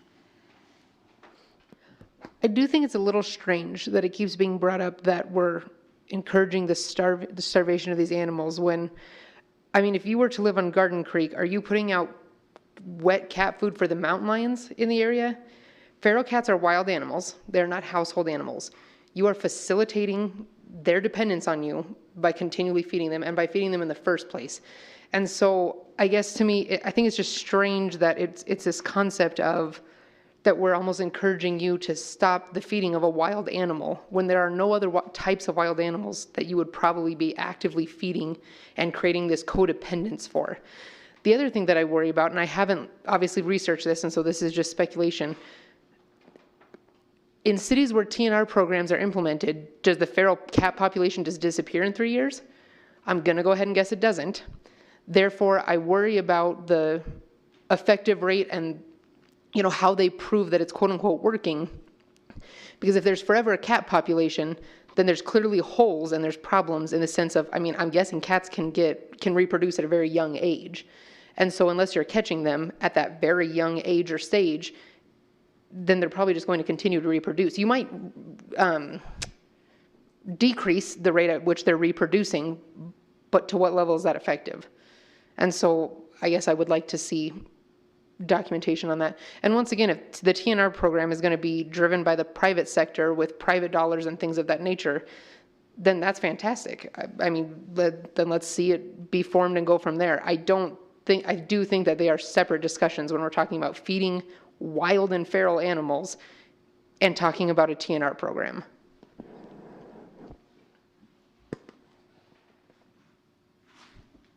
Councilman Hopkins. Thank you, Mr. Mayor. As everybody knows, Wyoming is home to the first national park. And what's the first thing they tell you when you go to the national park? Don't feed the bears.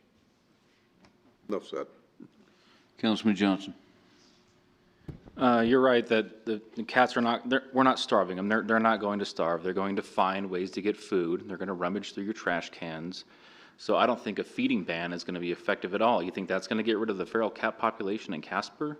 I don't. People actively feed wild animals all the time, and we don't criminalize that people feed birds, migratory birds even, disrupting migratory patterns, and we don't ban that. Squirrels, deer, any other wild animals that happen to come into the city limits. So all we're doing here is criminalizing and creating crime where there really shouldn't be crime. I think we should look at other options. The root cause to me is, from everything that I've read, is reproduction. That's what you target, is reproduction. A feeding ban, I don't think, is going to do anything for the feral cat population in Casper, and I will not vote in favor of this ordinance because I am not going to make a criminal out of somebody who feeds a cat, but we don't make a criminal out of somebody that feeds and disrupts migratory bird patterns. Councilman Powell. Thank you, Mr. Mayor. I guess I would like to remind people that our own animal control people are in support of the feeding ban. And as far as the whole issue of criminalizing, I'd also like to remind people that Chief McFeeters has on numerous occasions made it clear to us that his goal is compliance, not sanction. And so I have every reason to believe that if someone is feeding feral animals and is not aware that this ordinance is in place, that they will not be fined, they will be warned, and maybe warned more than once if necessary, and that the fines will occur when someone is blatantly and deliberately breaking the law. And so I agree with Councilwoman, our Vice Mayor Lutz, that a wild animal is a wild animal, and if people want to take care of them, they can go to Metro and adopt them. And that's always available to people if that's what they want to do, is to save wild animals. And so I just have to go with our own animal control specialists who say this is a solution that's needed. Thank you.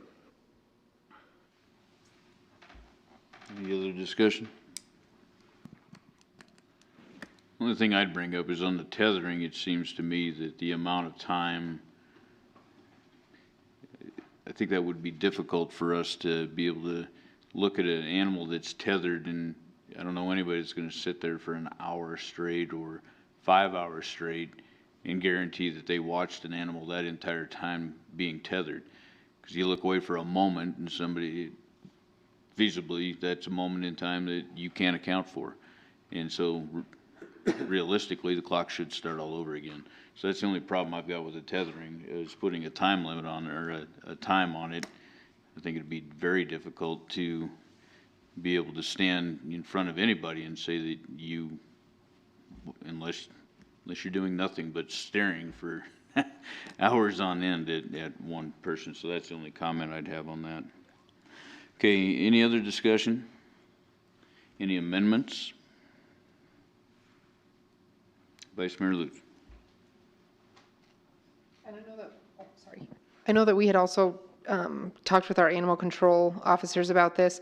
I think with tethering, I think we're kind of focusing on the wrong thing. I think that having the hours is to borderline irrelevant, because what we're really focusing on is cruelty. Is somebody who has to work for a living, because we don't all have the luxury of being home all day, somebody who has to work for a living, has their dog in a cruelty-free situation where the lead is plenty long, it's not choking the animal, they have access to shelter, they have access to water, they have access to get out of the weather. I think that's what we're focused on. We're focused on the cruelty part of this. And so I would amend that we remove the, I believe it's 10 right now. Sorry, I'm trying to find it and I can't find it.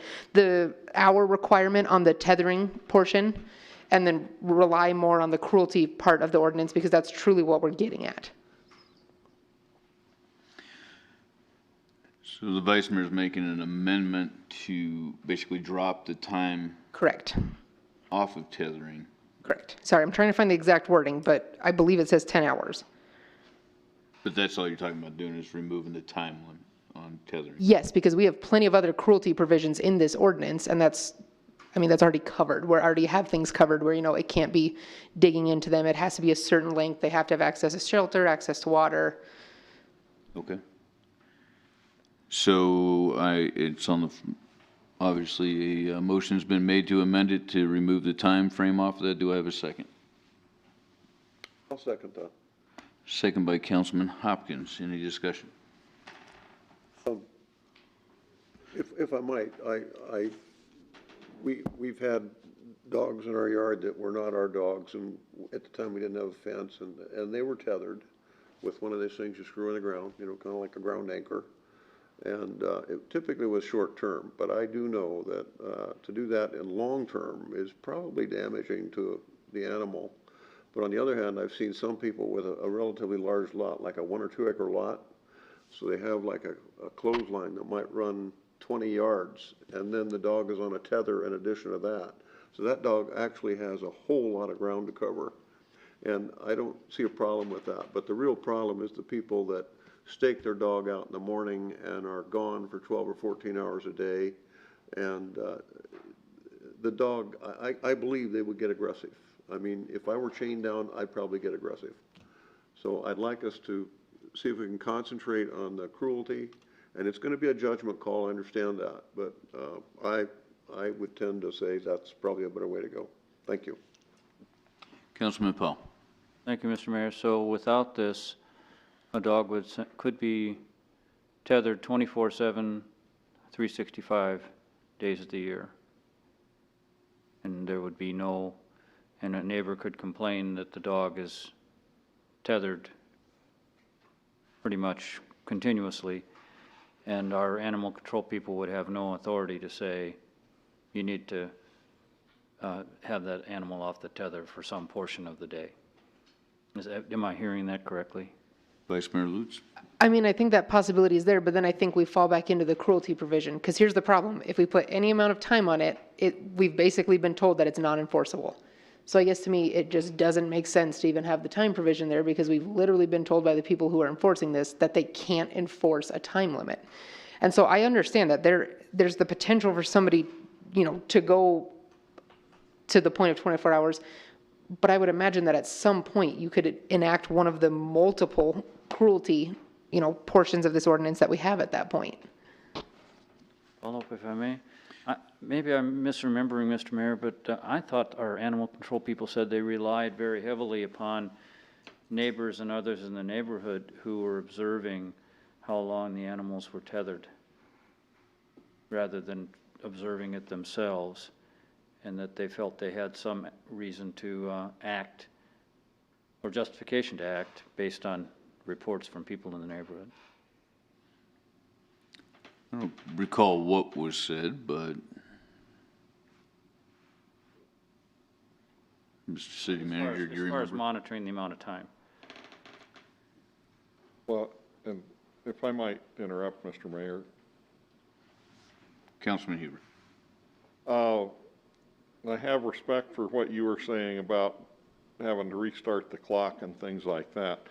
But if you look at this in what I would say is kind of a reasonable, real world sort of a way, and if a neighbor calls up and says, I've seen Rover out there tied up from 7 in the morning until 7 at night every day, and these people leave for work and they don't get back until later, and that poor dog is out there tied up all of this whole time, that sounds to me like pretty compelling proof that there's a problem there. And if somebody comes in and then challenges that and says, oh, well, but wait a minute, I came home at 10:30 and at 11:30 and at 1:30 and blah, blah, blah, and played with the dog, did all this stuff, great. But I don't see that as being a real problem or a challenge where our officers would have to sit there and measure the time for this. I'm going to be voting against the proposed amendment to remove that time limit out of the tethering, and I would urge everybody else to similarly reject that amendment. Mr. Mayor, Councilman Cassidy. could we get Chief McFeeters to voice an opinion on this and his officers? We keep talking all around him and his people. Let's. I was wondering who you were pointing to. I was like, Chief. Mayor, council, trying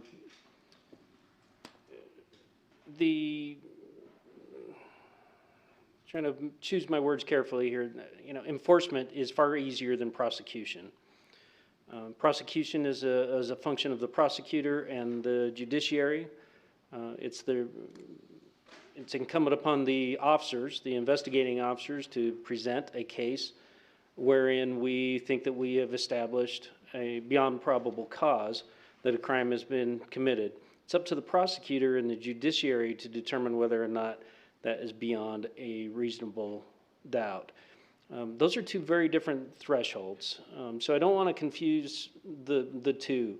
When it comes to the amount of time that is tethering, we have ways to present for consideration of the prosecutor and the judiciary what we believe is evidence that would support those charges. It could be through the surveillance camera of the neighbors that just happens to catch it and can show that nobody came and played with the dog. Depending upon the prosecutor, that may suffice. Depending upon the judge, that may suffice.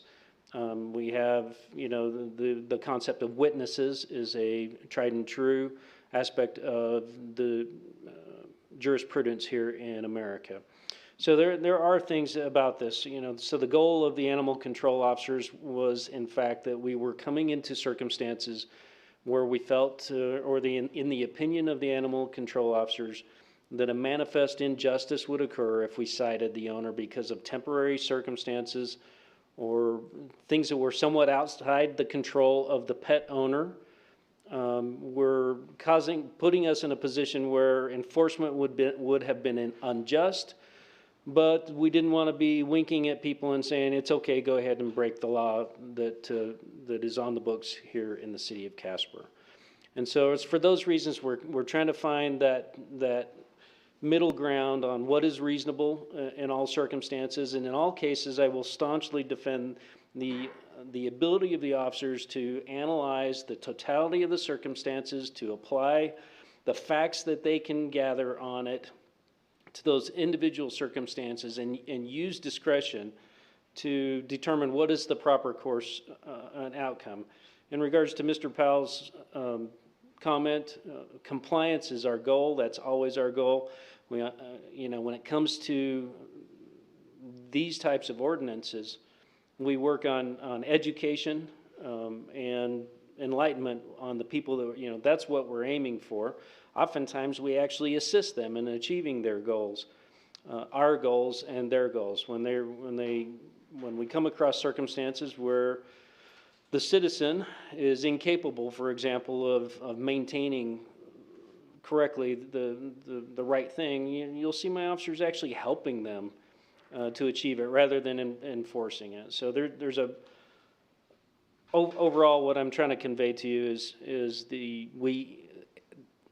ordinance as it exists was posing us ethical dilemmas when we came across legitimate circumstances that were causing a reasonable and prudent enforcement officer to pause and say, this is inappropriate to do this enforcement as written in the ordinance. So I hope I've answered the questions that have been posed almost rhetorically, these questions of, I fully agree that it's difficult to prosecute cases like this where there's a time limit. Doesn't make it impossible. It does make it places a high burden on us. But it affords us the opportunity to have contact with the owner, to educate the owner, to work for an amicable solution that's in the best interests of the animal, in the best interests of the neighborhood, in the best interests of the owner. Councilman Bates. I'm not sure if you would be able to answer this, Chief, but in a month, like last month, how many calls would you say comes across regarding a tethering issue? Mayor, Councilman, I will not be able to give you specific numbers other than my perception is the answer to that is not very many. Okay, thank you. Okay, thank you, Chief. Thank you, Chief. All right, any further discussion on the amendment that's on the floor?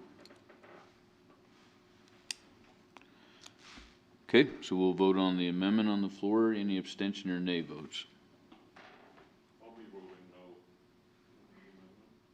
The amendment is to remove the time limit. Remove the time limit. I will be voting nay. Nay. Okay, all those voting aye? Aye. Aye. Okay, please record the vote. Excuse me, was there a third nay? I count, There was. Kathy and Huber. In Johnson. Powell? Or Powell, I'm sorry. With council members Powell, Kathy, and Huber voting nay, motion to amend passed. Okay, so back to the original ordinance itself as amended. Any further, any other amendments? Councilman Huber. Thank you, Mr. Mayor. I think that most, if not all of you, I hope, have seen the thing that I sent out last week. I would be moving to amend on page 4 of the ordinance, the definition of feral cats on page 4, I believe it's item 29. I would like to amend the first line so that it would read, quote, a cat that lives outdoors has little to no human contact other than feeding, and no person claiming any aspect of ownership can be reasonably located.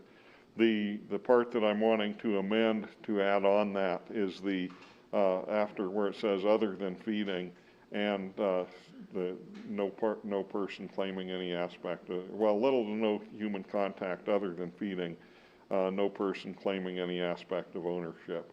That's the part that I'd like to amend onto that.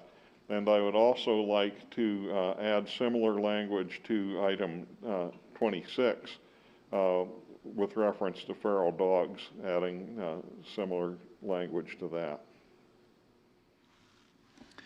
My motion to amend perfectly unclear enough to everybody? So the motion to amend the definition of feral cat and feral dog as Councilman Huber presented it is on the floor. Is there a second? Second. Second by Vice Mayor Lutz. Any discussion?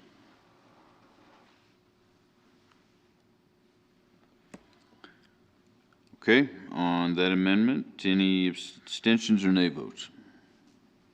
I'll vote nay. All voting aye? Aye. Please record the vote. With Councilman Johnson voting nay, motion to amend passed. Okay, any further amendments? Okay, on the ordinance is now amended. Any further discussion? Any abstention or nay votes? Voting nay. All voting aye? Aye. Please record the vote. With the the nay vote of Councilman Johnson noted, motion passed.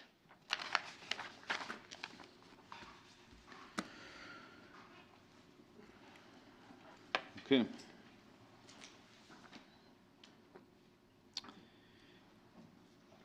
Please read the ordinance on first reading by title only. An ordinance amending section 13.32.030 of the Casper Municipal Code pertaining to Division 3 wastewater sewer discharge regulations. Vice Mayor Lutz. Per staff recommendation, I would like to table, right? Amend the agenda. I apologize. Amend the agenda.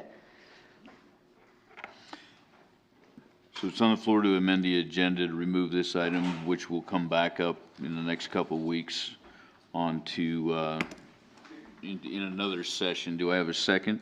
Yes. Second by Councilman Kathy. Any discussion? Okay. I think we ought to note that the reason this is being postponed is that this should have been a public hearing for the ordinance, and enough notice was not given for the public hearing. So that's the reason we're doing this. Yep. All right. So with the explanation that Councilman Kathy just gave, are there any further discussion on this? Any abstention or nay votes? All voting aye. Aye. Aye. Please record the vote. With all members voting aye, motion to amend the agenda passed. Council will now discuss a resolution for the management of the downtown parking garage and lot. Because this is not on the consent agenda, it will be open for discussion by council. Please read the resolution by title only.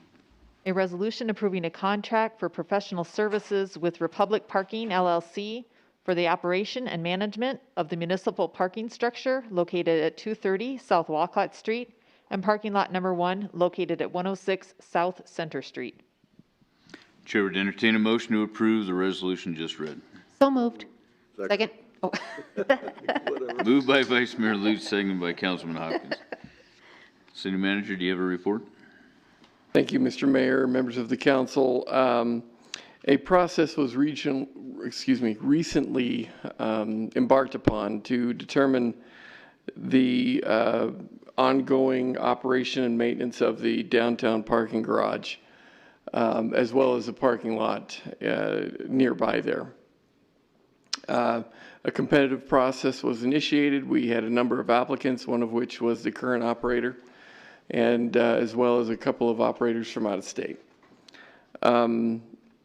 The committee that met to evaluate the responses that we did receive went through not only an evaluation process, but an interview process and some follow-up as well that boiled down to the recommendation that you have in front of you tonight on the part of Republic Parking.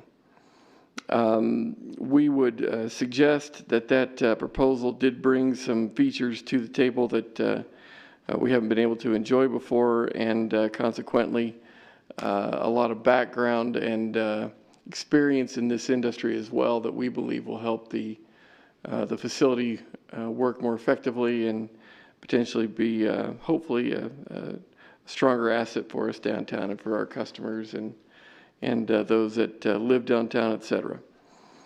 With that, Mr. Mayor, we would certainly forward this recommendation for your deliberation this evening. All right, thank you. Any discussion? Councilman Bates.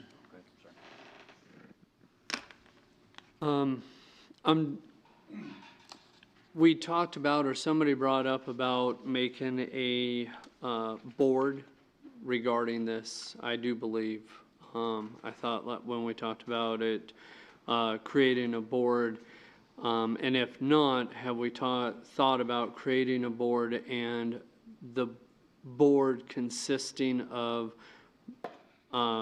if not more than half, of Casper residents, those people that, Casper has a big say in it.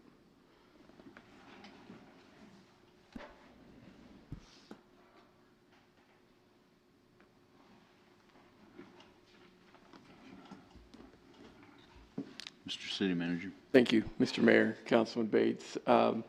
We do have a number of ideas to try to get more attention brought to this issue and hopefully more use of the facility brought to bear. We actually do have representatives here this evening from Republic Parking that could maybe talk about some of those ideas, not the least of which could be kind of a citizens oversight type panel, if you will, that would help provide ideas and feedback and input to the operation. And so, Mr. Mayor, that's certainly an option for the council to entertain some conversation with Republic this evening along those lines, if it would please the council. It's entirely up to you, however. Are we okay with that? Sure. Thank you. Councilman Bates. And I only bring that up because I have received conversations and emails regarding concern that a Denver entity is coming into Casper and starting to take over Casper, blah, blah, blah. This is one of many, but to have, I think it would please some of the citizens if Casper did have a say in this. So I'm just bringing up what I've been asked, and that's why I'm asking. Councilman Pacheco. Yeah, I don't think we need that. I mean, I think we get a lot of public input on a day-to-day basis from our constituents that come in to do that. If there's an outcry and there's half of our constituents that are coming in here saying we want that kind of oversight, we are overseeing this entity coming in from Denver. They're a professional group.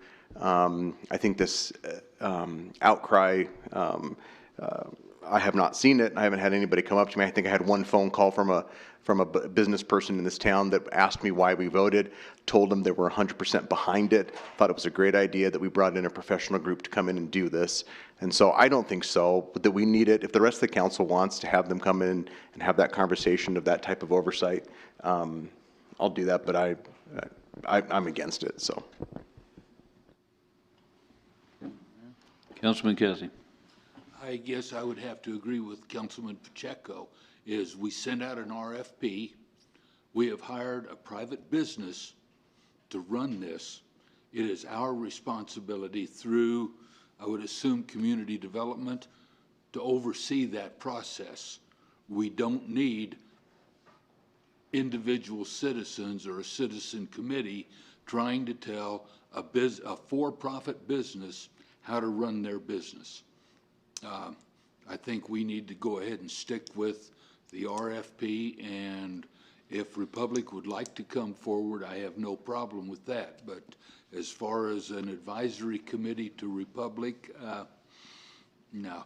And I think a lot of the outcry, and yeah, I got one email. What are you idiots doing?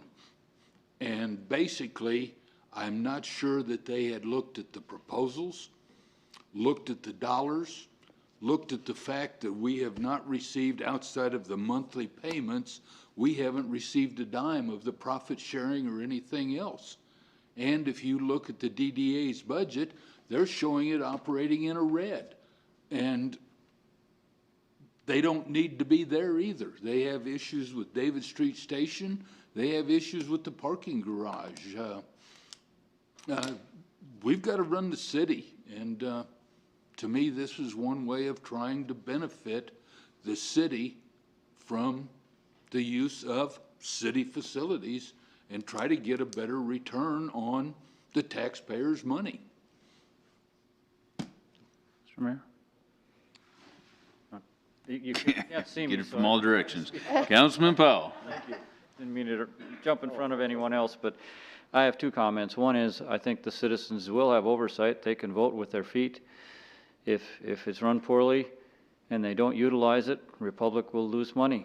And so they have a vested interest in making sure that it's done in a way that the citizens appreciate and value. And so, and I have every hope and expectation that they will do just that. My second comment is, I think the council should appreciate the fact that the DDA stepped up to take this on. They didn't have to. They took it over, if I remember right, because the chamber no longer wanted to run the garage, and we had no one else to do it. And they had no experience with this. It was a steep learning curve. It was difficult because they had to deal with dedicated sites from the Wyoming National Bank, and they had difficulties with collections. It was a hard project to take on, and they had no prior experience with anything similar. And they advocated for a number of very significant improvements to the physical facility. And it's a much better facility now than it was when the DDA took it over. And so I think there needs to be a recognition of that work, and not we're dissatisfied with the DDA, so we found somebody else.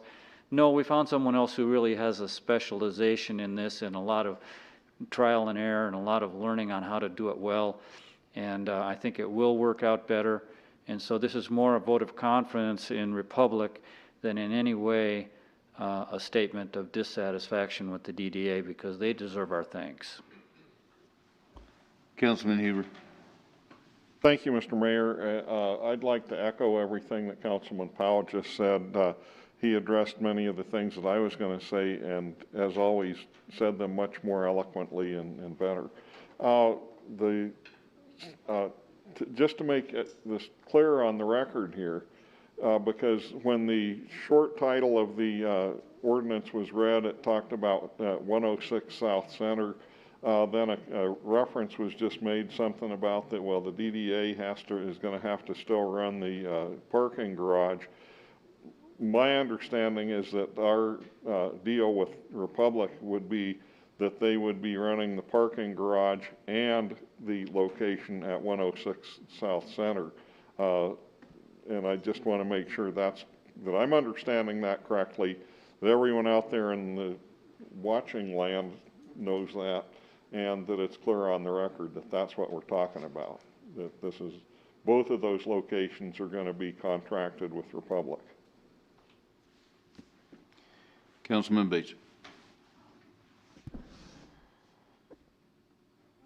I just want to thank you guys. I brought it up, wanted to see what council had to say. I support you guys, and I support that.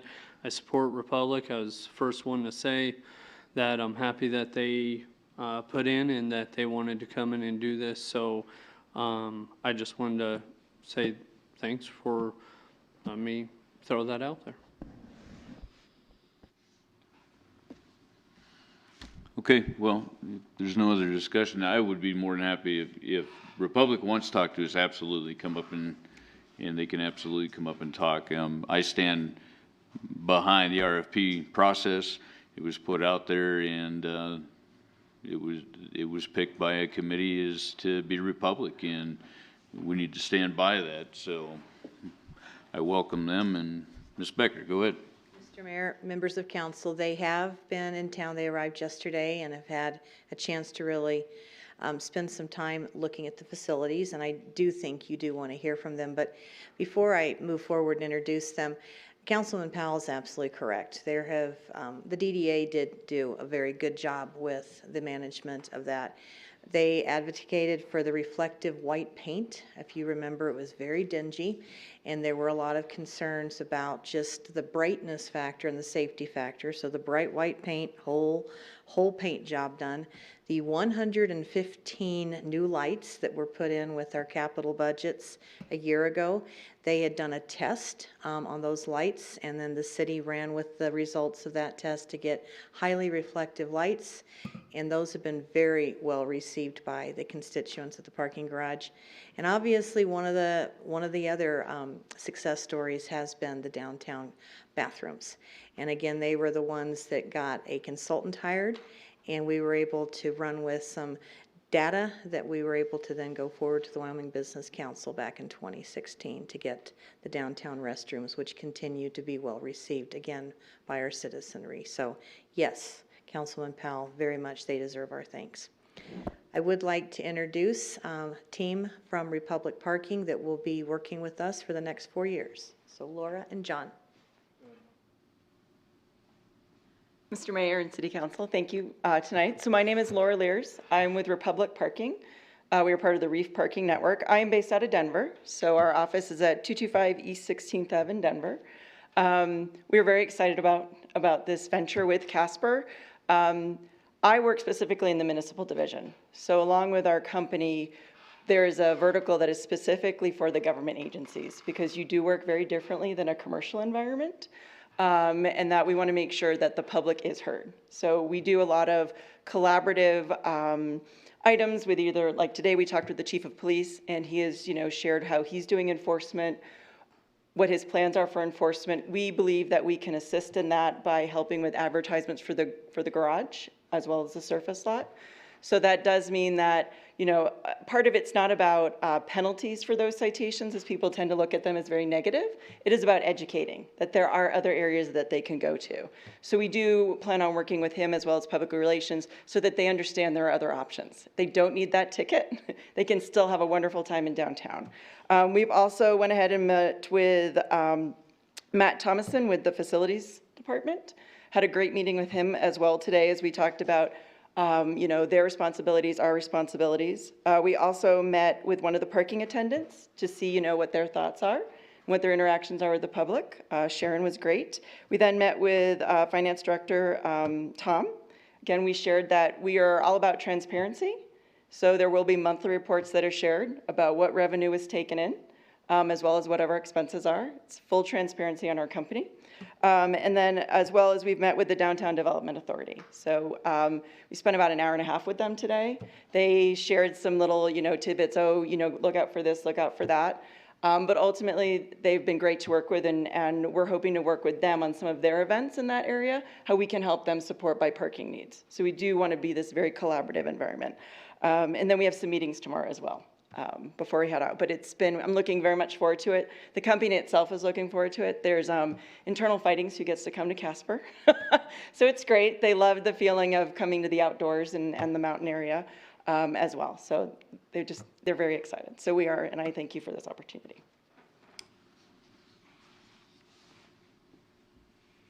Good evening, Mr. Mayor, council members. My name is John Meek. I'm the Regional Vice President for Republic Parking that covers the state of Wyoming. For the record, my address is 942 Pacific Avenue, Tacoma, Washington. First, I want to thank all of you for the vote for our organization to manage the off-street parking facilities for the city of Casper. My experience is I have 31 years in parking and transportation. The last 8 I have spent overseeing the operations for the city of Tacoma of all their off-street parking facilities as well as their on-street meter maintenance. Prior to the 31 years, I was in the military. I did 4 years active duty, 4 years reserves, and I volunteered while I was a reserve for the Gulf War, where I spent 7 months. On a side note, I'd like to thank everybody. Casper looks really good. The last time I was here was 1977 for my dad's 20th high school reunion. He was a Casperite when he graduated high school. So I actually saw Star Wars at the America Theater as well. So it's a pleasure to be back. It's a pleasure to be working for you. We look forward to guiding you into the next level of parking operations for the city of Casper. Thank you. Thank you. Councilman Powell. Thank you, Mr. Mayor. I have a question and comments / suggestion. Has anyone spoken to you folks about the long-term goal of trying to improve that alleyway corridor between the garage and the David Street Station so that people can see that that's an easy way to attend an event at the station, because we don't seem to have much community awareness of that yet at this point? Councilman Powell, no, that has not been discussed with us. However, we have another round of meetings tomorrow. If not, we'll certainly bring it up as a point of discussion before we leave tomorrow. Thank you. And I'm Sorry, Councilman Powell. We have been talking though with Liz regarding signage.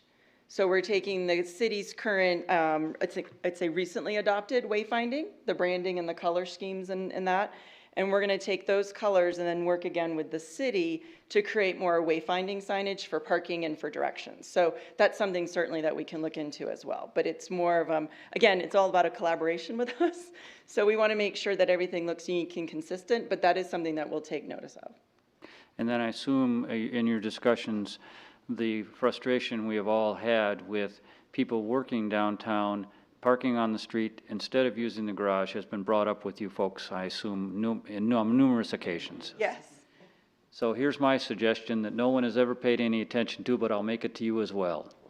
I think what we should do is give all of the owners a pack of stickers that they can give out to their employees to put on their car, and that we randomly select individuals who are parked in the garage with that sticker for some kind of a drawing or some kind of a prize that would be maybe be donated by the DCBA members so that there is an incentive for people to stop using those precious on-street parking spaces and move into the garage, because who knows, this might be the week you get an LCD TV for doing so. So we do some similar stuff with some of our other municipalities where we have customer appreciation days. Typically, those are kind of more breakfast type items. We'll set up an area with some pastries and coffee, tea, juices, and thank them for them. So we do have some types of marketing stuff. We do a bunch of mystery shopper stuff too to make sure our staff is doing well. But no, we can certainly take that out. We do different types of marketing things to help thank those who are coming in. So sometimes that's part of the draw into the garage, is just sometimes they like a coffee and a donut. So we do that type of stuff very well over on the East Coast. We also on the East Coast sometimes where they get a lot of ice, right? And it doesn't melt there because they don't get the sun like we all do here. But we'll do ice scrapers and other types of things that will promote that within that. But no, we do take the feedback. We're trying to work on the stick, which is a ticket. That is correct. But why not a carrot? Yep, totally agree. Councilman Bates. Thank you. A question that was asked when we voted on this was seeing our garage structures and seeing the size of our town and kind of being able to view everything. We know that you manage other ones. Is there one that was similar to ours and where it is today, like the success rate, or do you have anything like that? Yes, Councilman Bates, we have 3 garages in the city of Tacoma that are similar in size and scope of your garage. Each city is different in its business dynamics. The city of Tacoma it's uniquely driven by several small businesses that are in the area, plus about 4 or 5 major employers. And the major employers purchase their employees parking, where some of the smaller ones cannot. So it's a little bit different from what I've seen in my limited time in Casper. But the dynamics of the garage are similar in the fact that your garages are here to support the economic development of downtown Casper. And that's exactly what the city of Tacoma did in building 2 major garages and then jointly going in on a condominium agreement on a 3rd garage. Each one of those garages is 440 stalls except for the condominium, which is over 1,000.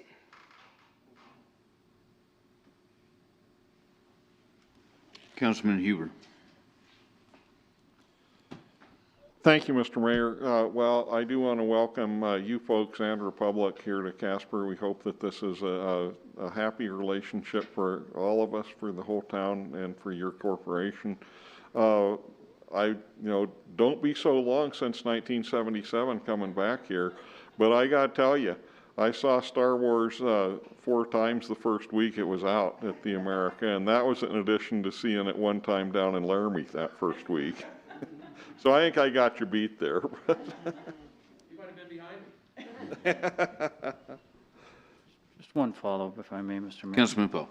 Thank you guys for coming a long ways to visit with us, and thank you for your confidence in our community.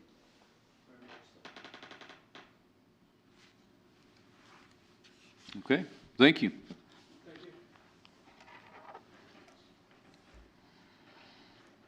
Any further discussion? Any amendments? Any abstention or nay votes? All voting aye. Aye. Please record the vote. With all members voting aye, motion passed. Please read the consent resolutions by title only. Item 11A1, terminating the contract with Tracker Software Corporation for job costing software. Item 11A2, a contract with Golder Associates for environmental services for the First Street reach of the North Platte River Restoration Project. Chair would entertain a motion to adopt the consent resolutions just read. So moved. Moved by Councilman Powell, second by Councilman Bates. City Manager, would you like to comment on any of these items? No, sir. Thank you. Any abstention or nay votes?